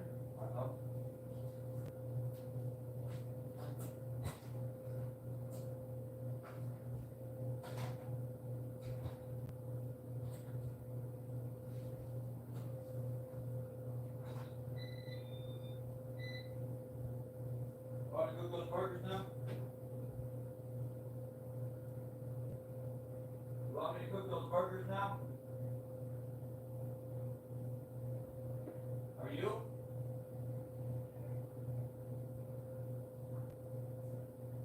I can wait a little bit. But I'm not super. Are you?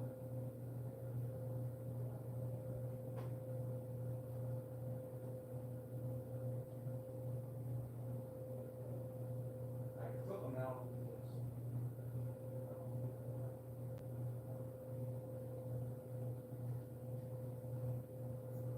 I'm cooking now. Good. Thank you.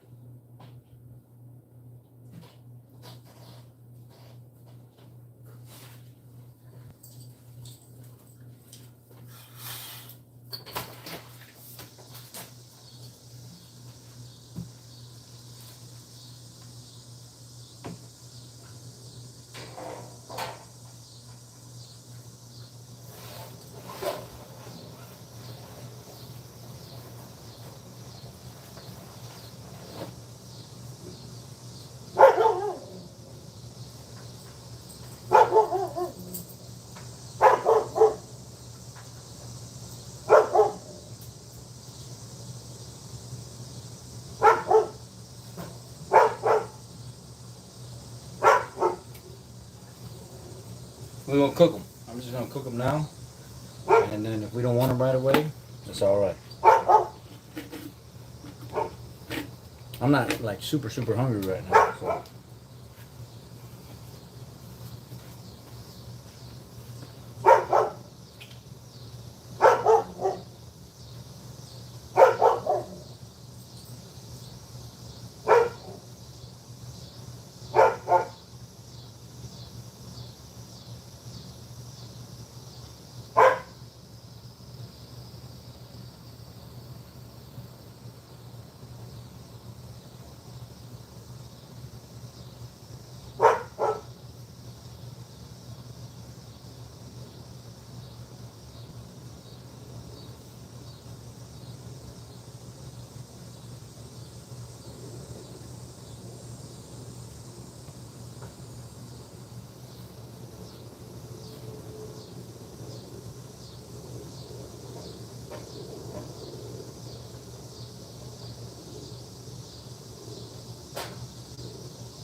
Just getting myself together out here, cleaning off the grill a little bit.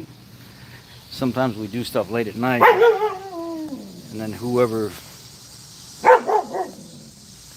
on the grill, they forget to wipe stuff off before they finish.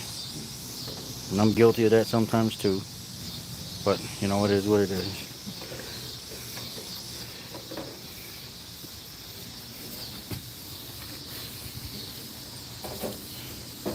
And we don't really buy the expensive grills anymore. We buy the damn throwaway ones because it seems like every couple, 3 or 4 years, you got to end up replacing these new ones anyway. Weber, all of them, well, Weber probably lasts longer, but they all cheaped out. You go look at a Weber grill from the 90s or the like mid to late 2000s, and you got side plates that are that damn thick. Now you go look at them and they're like super small. You can move the sides around on them. They're not the same anymore.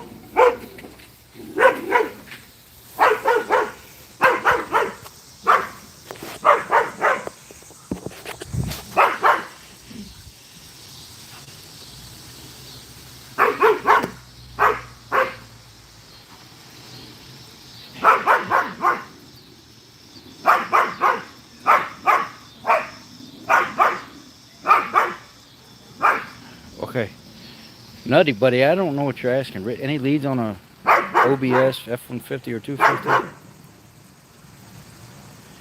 And the OBD2 scanner? I'm not sure what you're asking me, man.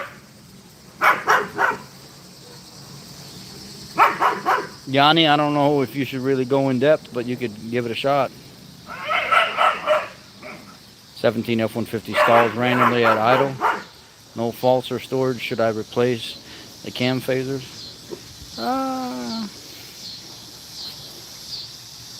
What all have you checked though, man? I get a lot of these questions all the time and nobody gives me a complete breakdown of the stuff that they've done.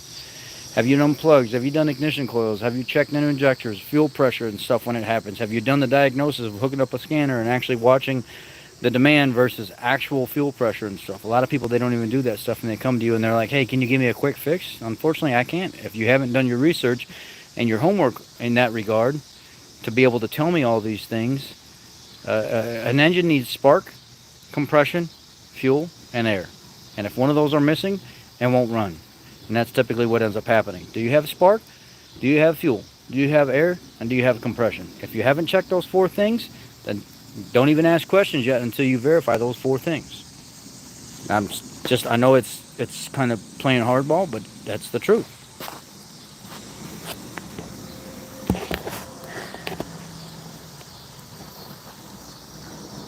Yeah, I mean, you got lucky, Mike. I get what you're saying though, but what I said was factual.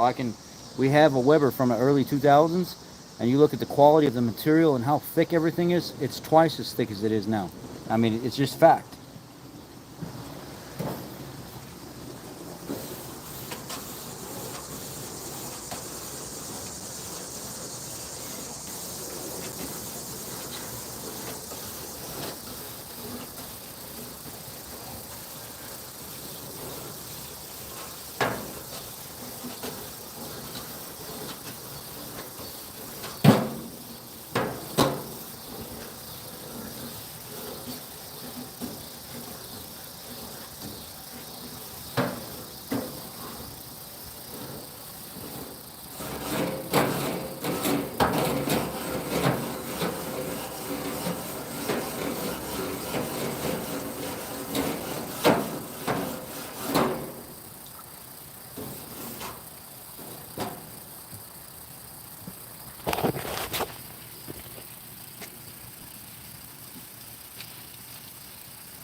Yeah, converters can cause a stalling issue. Yep, torque converters can cause it as well. But you gotta pull up your TCC percent and applied, and then you gotta watch the graph to see if it starts stuttering and failing, because a torque converter can also cause a vehicle to shudder and die. Jax, come here. Come on, Jax. In the house, buddy. Come on, let's go in the house. Give those guys a break. Come on, Jax. In the house. In the house, buddy. Go ahead.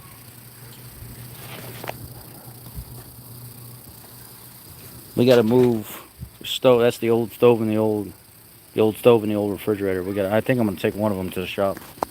Brian says I met an electrician who worked at the Twin Towers. His wife got really sick, maybe flu. He called in to take care of his wife. He lost all the guys he worked with. Yeah.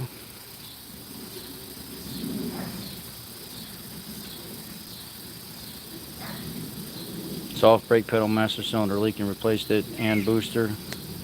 Rabs valve stuck. It was replaced. All new soft lines, pads, shoes, calipers, wheel cylinders, blood gallons, still soft pedal. ABS module? Are you saying ABS replaced? Is that what you mean by ABS module? Otherwise, I don't know how to help you, man. Proportioning valve stuck? Something?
Oh, he didn't say booster replaced as well? No, he said it replaced it and booster. So, I mean, you're still having the same problem.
I don't know what to tell you then, man. I'd have to be looking at it. You might have to pull all the lines and stuff apart and blow through all the lines and make sure there's no blockage or anything going on.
I'm gonna turn this heat up a little bit more.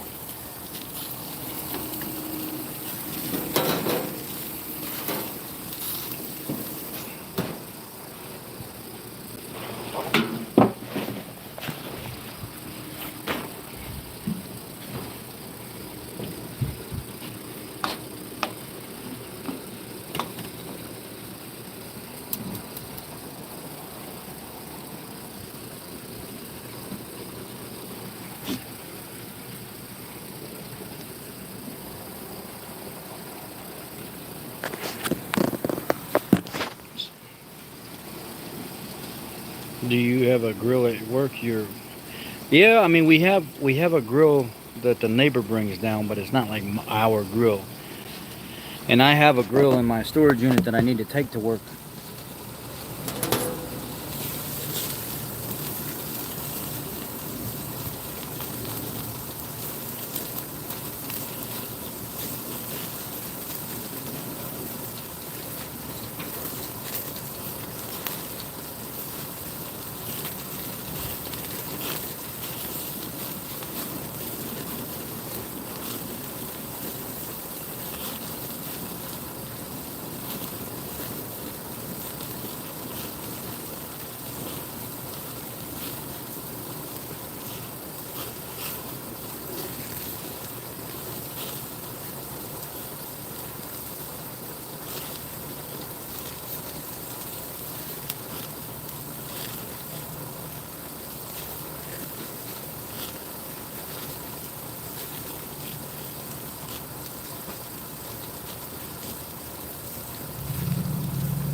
You gotta put the cheese on it.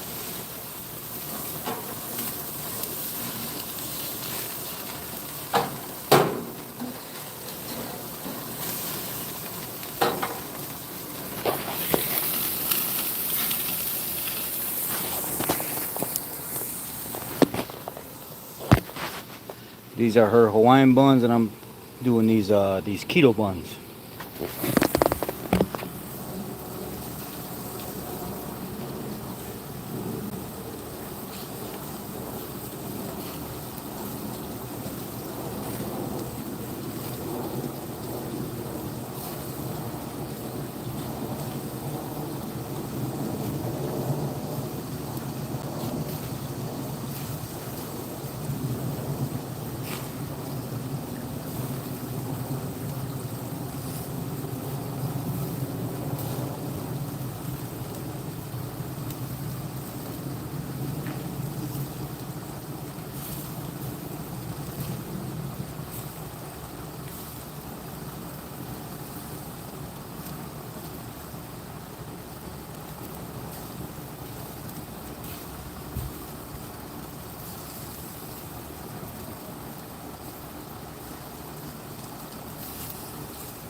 Oh yeah, look at this dude. He follows me around everywhere. Our back porch is kind of a mess, but anyway, a lot of people ask what that battery is. That battery is I'm doing a torture test through all the rain, all the hot, all the cold, out of everything. See how long that NoCo can keep that battery charged, and every single day it's like brand new. Go test that thing and run 100%. But yeah, he follows me everywhere.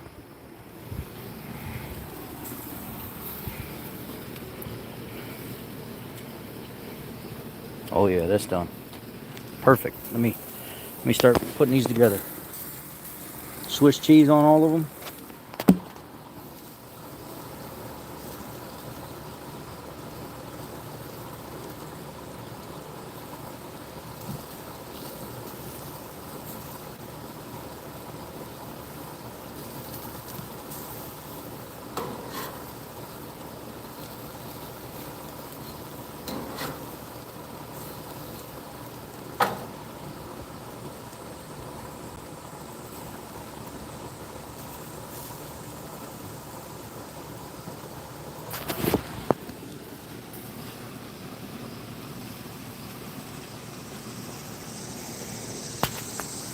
It's Next Grill, the Daytona from Home Depot.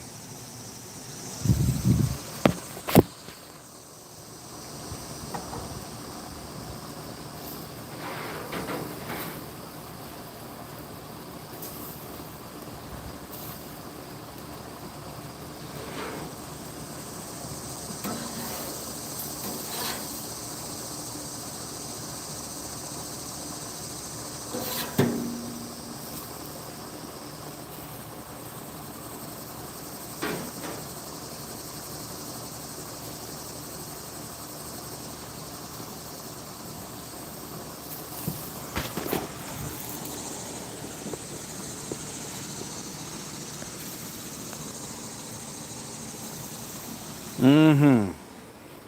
Yeah, buddy.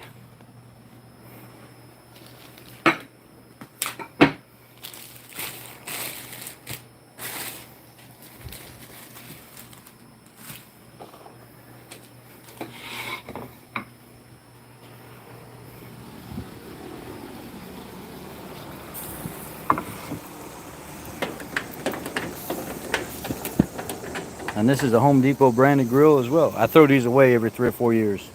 I just toss them.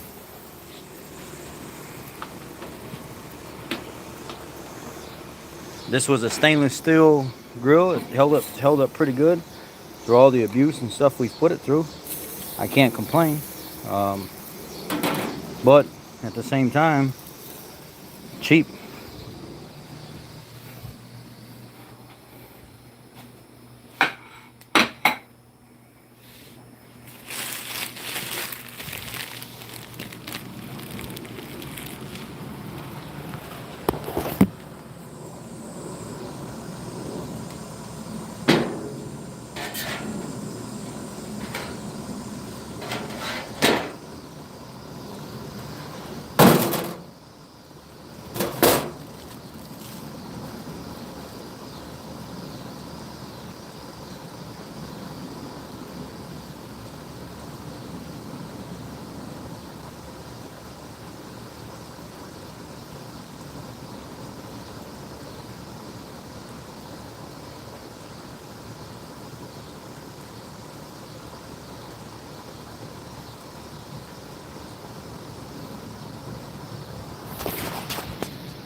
Put a couple mushrooms on top of it.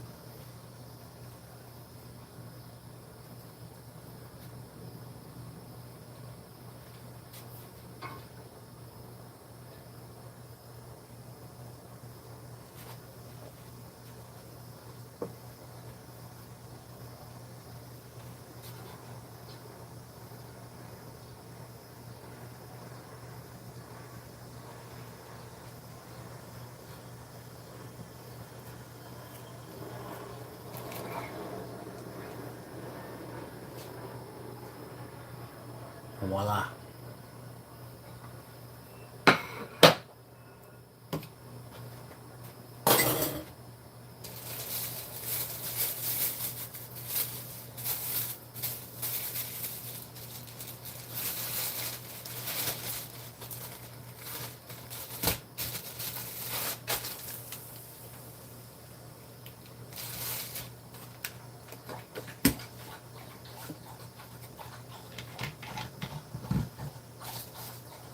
The good stuff. The real butter.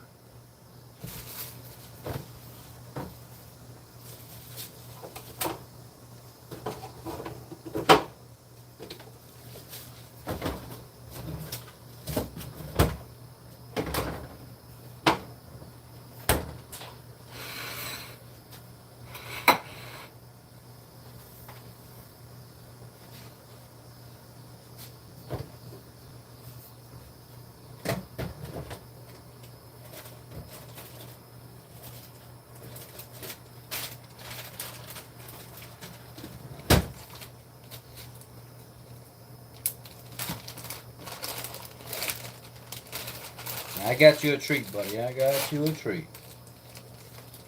I got you a treat, buddy. Hold on, it's coming. It's a coming.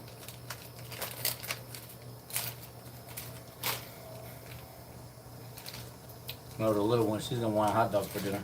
Give her a hot dog, chicken nuggets, salad.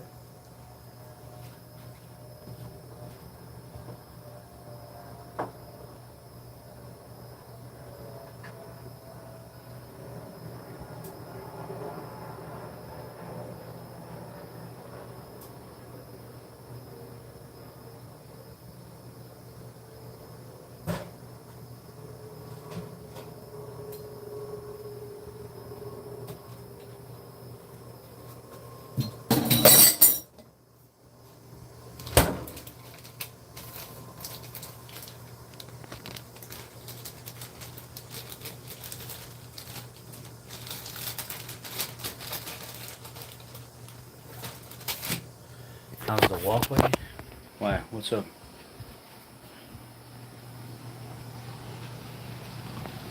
Where's Bob? He was here. I think he's got some stuff he's got to do. How's the walkway holding up? Well, there you go. You can see the holes where I drilled. There, there, over there, and over there. And it's still level. And you can see all the way down there where I brought it up. It's still exactly where I left it. It's still down just a hair, but I brought it up a lot. It was down like 4 or 5 inches. It's holding up. Closed cell phone, baby, for the win.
The trick to those rib tips, or the roast tips, whatever, is to leave them in that sauce and keep moving them around as they cool down. They'll keep soaking up that juice.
Jenna. Jenna dear. Jenna dear. Hey, can you get rid of this? Yeah. Doesn't matter. I just got the cheese in here. Jenna, your highness. Thank you.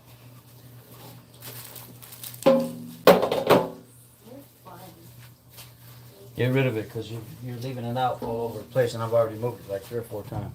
Okay. You can start eating. These are the Hawaiian ones. And I figured y'all probably wanted something else to go with it. Right? Yes or no? You know I am. I told you. No, I didn't know you were still on. Yeah, of course I am. I'm so I don't know. Mushrooms? No. Mushrooms are in a burger. It's loaded with them.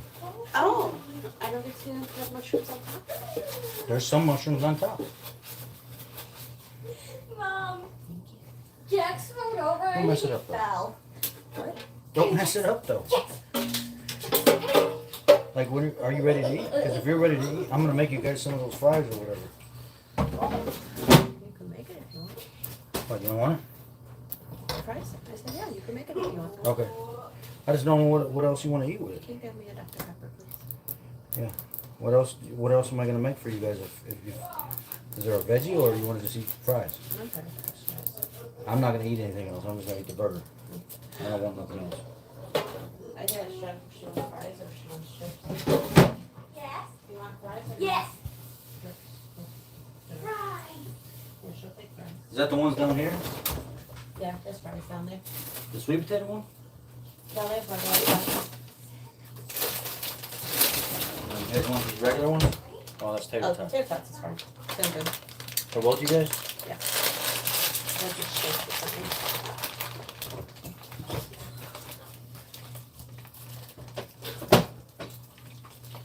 Mm-hmm. Uh-huh. It's warm now. It's going to be cold by the time this is done. So if you want to start eating, start eating.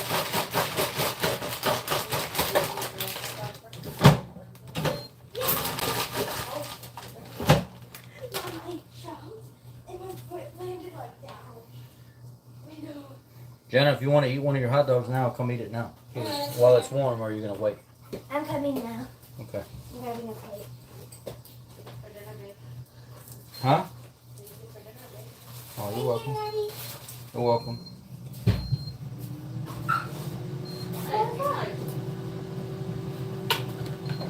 Do I want to see them? Yeah.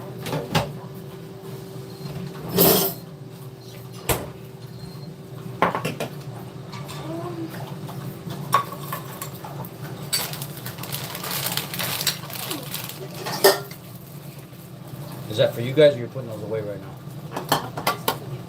Alright. I'll do it in a little bit. His face was like, It's going to make too much commotion back and forth.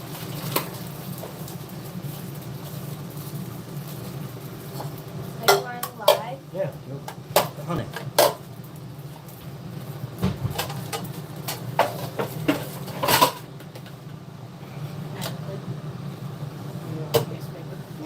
That don't matter. No.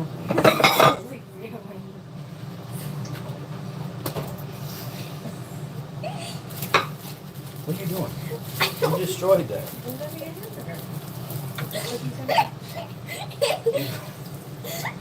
I was talking to her.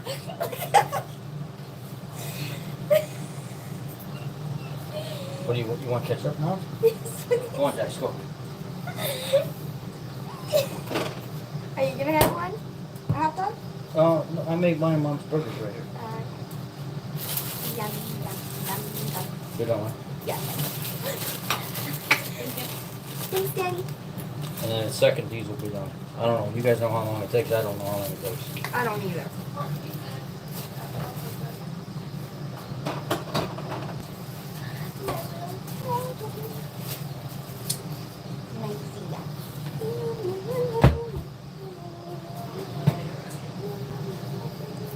And I'll just have some kraut, red beet.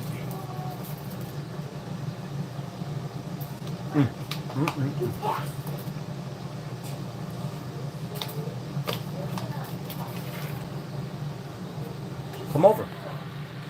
Bet you won't. I love you too, man.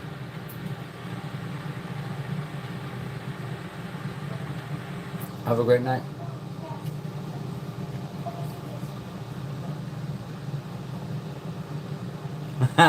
Jay, remember, if you swear, it blocks it.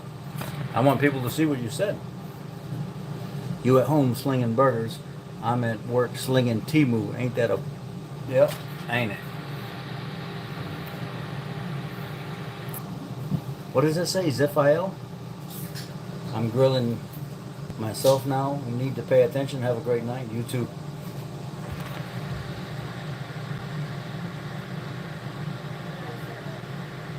Yeah, they get hungry for sure. Anybody have any automotive questions?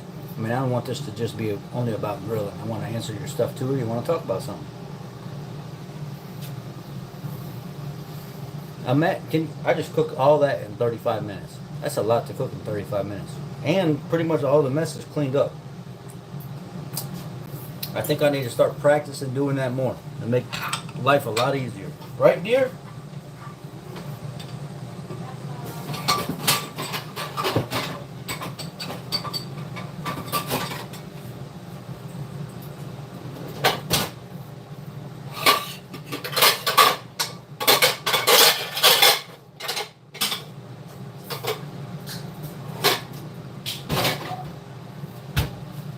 So future plans for this house is we're actually going to take this wall down. This whole wall here. And we're going to extend it out like another 8 to 10 feet and whatever. And we're going to have our deck on the back, or our patio on the back side over here if they'll let us. Should you replace the coolant on the 80,000 mile Focus? Yes. Absolutely. You almost hit 10 years now, man. That's a no-brainer. Yes. How is that burger?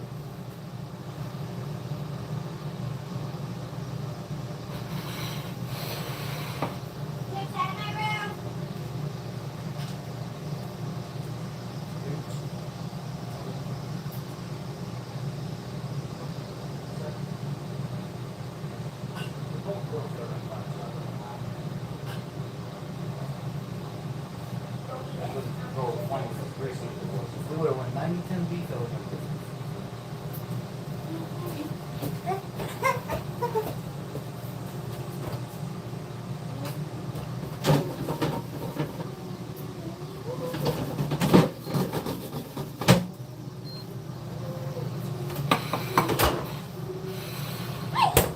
You want it cooked or raw?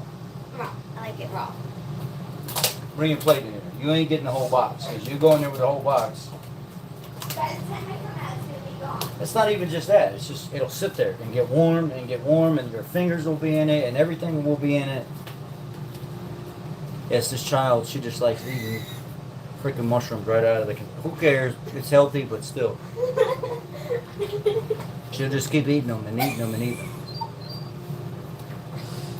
Thank you. Is that good for now?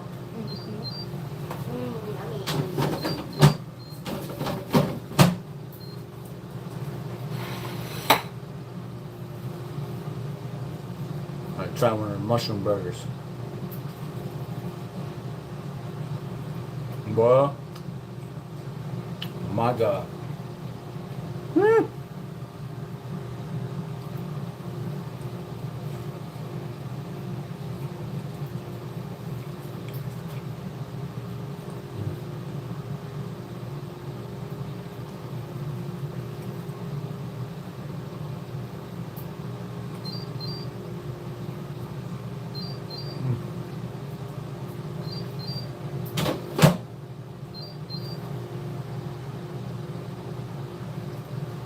You like the crunchy bun or no? I like the crunchy bun.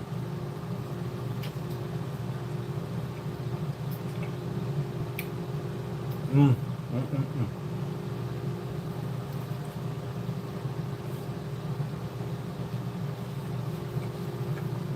That was good. That's real good.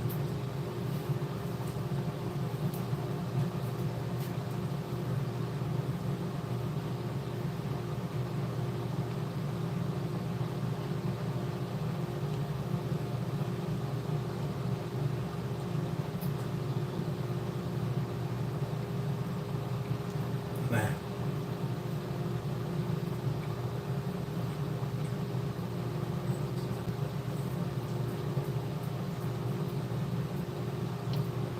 That's good.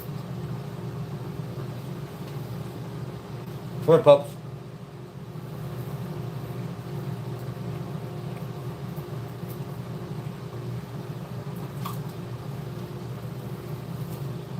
Come here, Jax.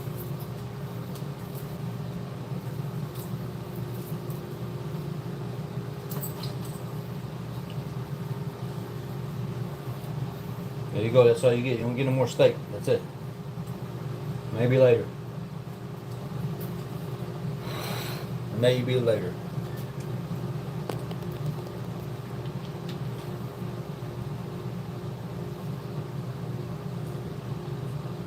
What does dude say? Martin.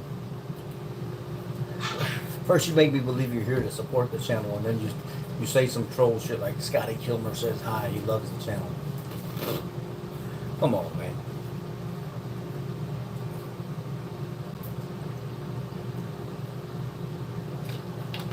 Oh, Jay.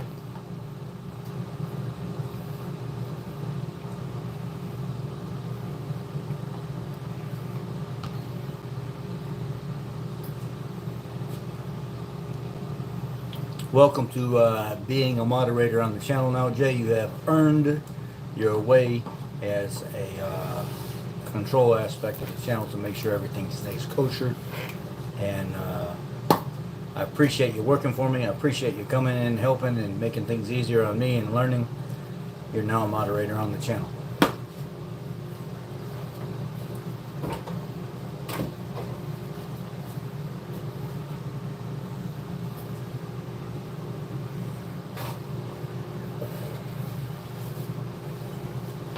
X-Tool launch, potato. Yes, I did, sir. You have a wrench next to your name and you are now a moderator on the channel.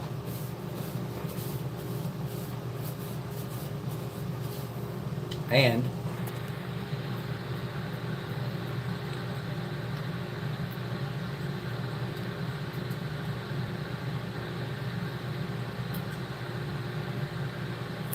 Brian, I am going to, if I can get Brian,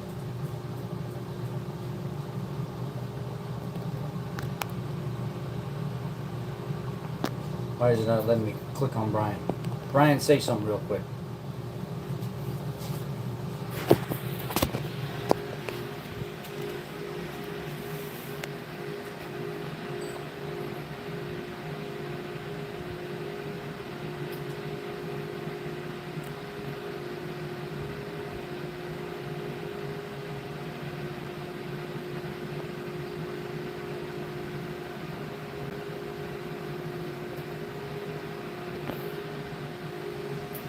It's not letting me say, it's not letting me click on Brian's name.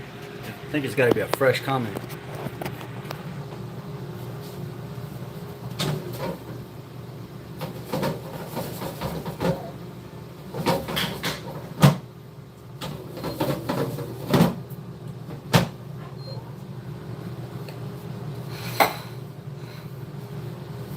What are you doing, senorita?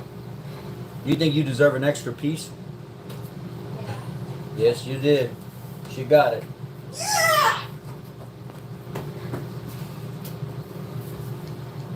While we're here, UP, you're a moderator as well now. You've been here for a long time.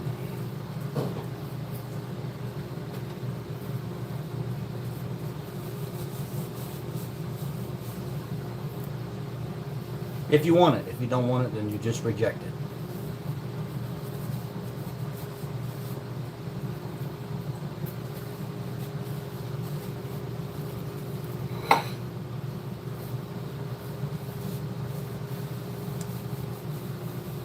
Roadrunner, what's up, man? How you feeling?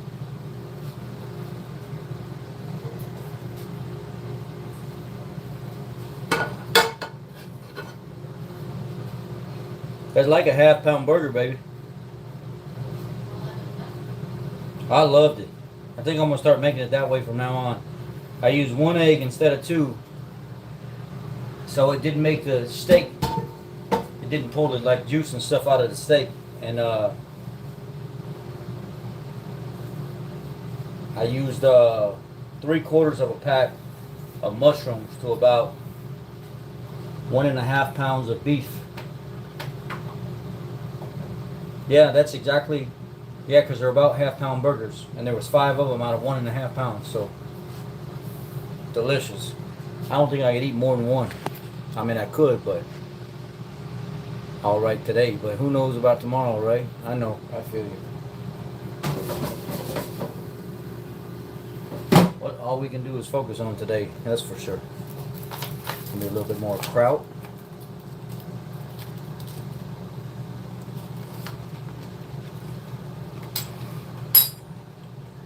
I get it, Martin. I know.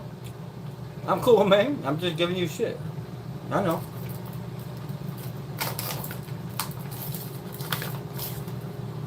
You think the dog will eat this? I wonder if the dog will eat this. Come here. You want this? Will you eat that? You like that?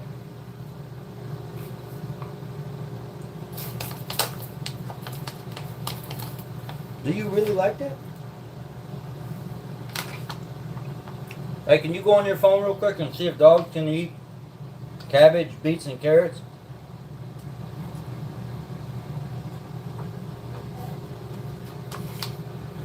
I think they can, right? Dogs can eat this stuff, can't they? Cabbage, beets, and carrots. She likes it.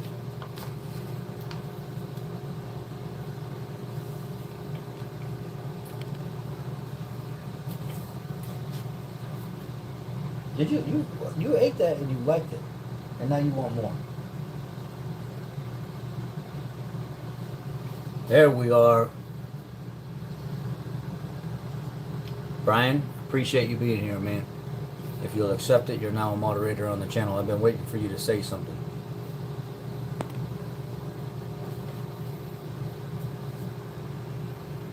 The Vikings.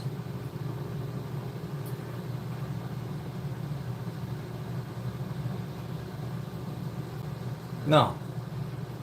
I mean, if you put an oil that's too thick in the car, the timing components won't work correctly. You'll get lack of performance. You'll have issues with the vehicle running correctly and stuff like that. But for the most part, nothing's really going to happen.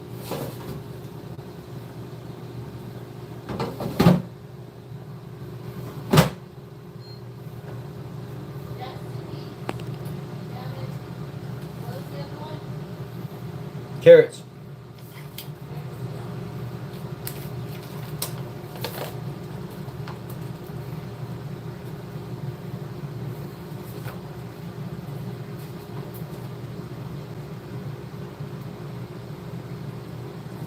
She likes that sauerkraut.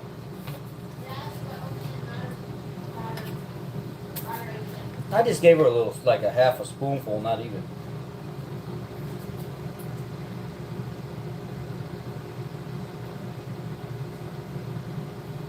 Jax ate it too. Both of them like the sauerkraut. Huh. Who would have thought? I'd be a son of a gun.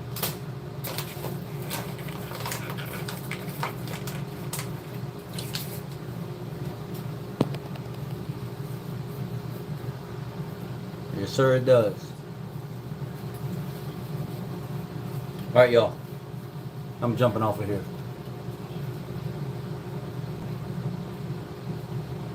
Yeah, maybe you could help me.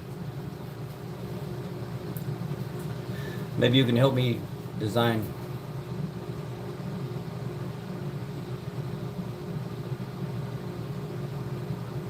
Hell, I think these dogs have even eaten like garlic or something like that as well.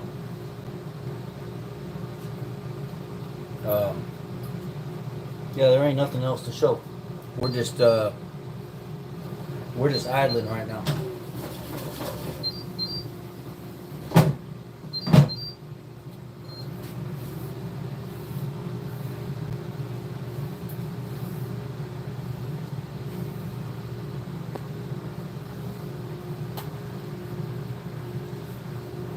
It's nothing really crazy, Brian. It's just, when people are starting problems or something like that, you can put them in timeout, ask them to stop being a fool. You can hide them from the channel. You can see certain statistics about the channel and stuff like that other people can't see. You might get notifications to your phone sometimes when somebody swears or says something derogatory on the channel, and then you'll have to figure out what you want to do with it.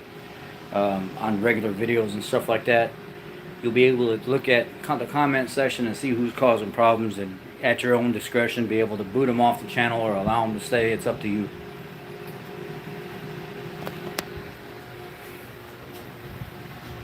Priority at the shop tomorrow. We have a intercooler to install in the morning on a Raptor F-150. We have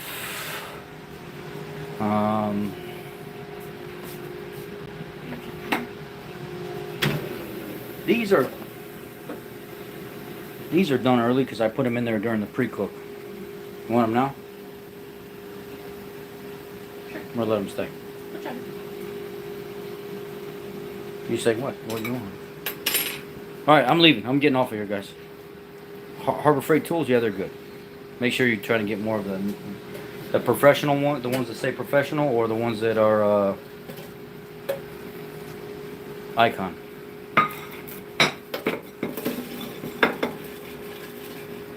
There's some in the other basket too.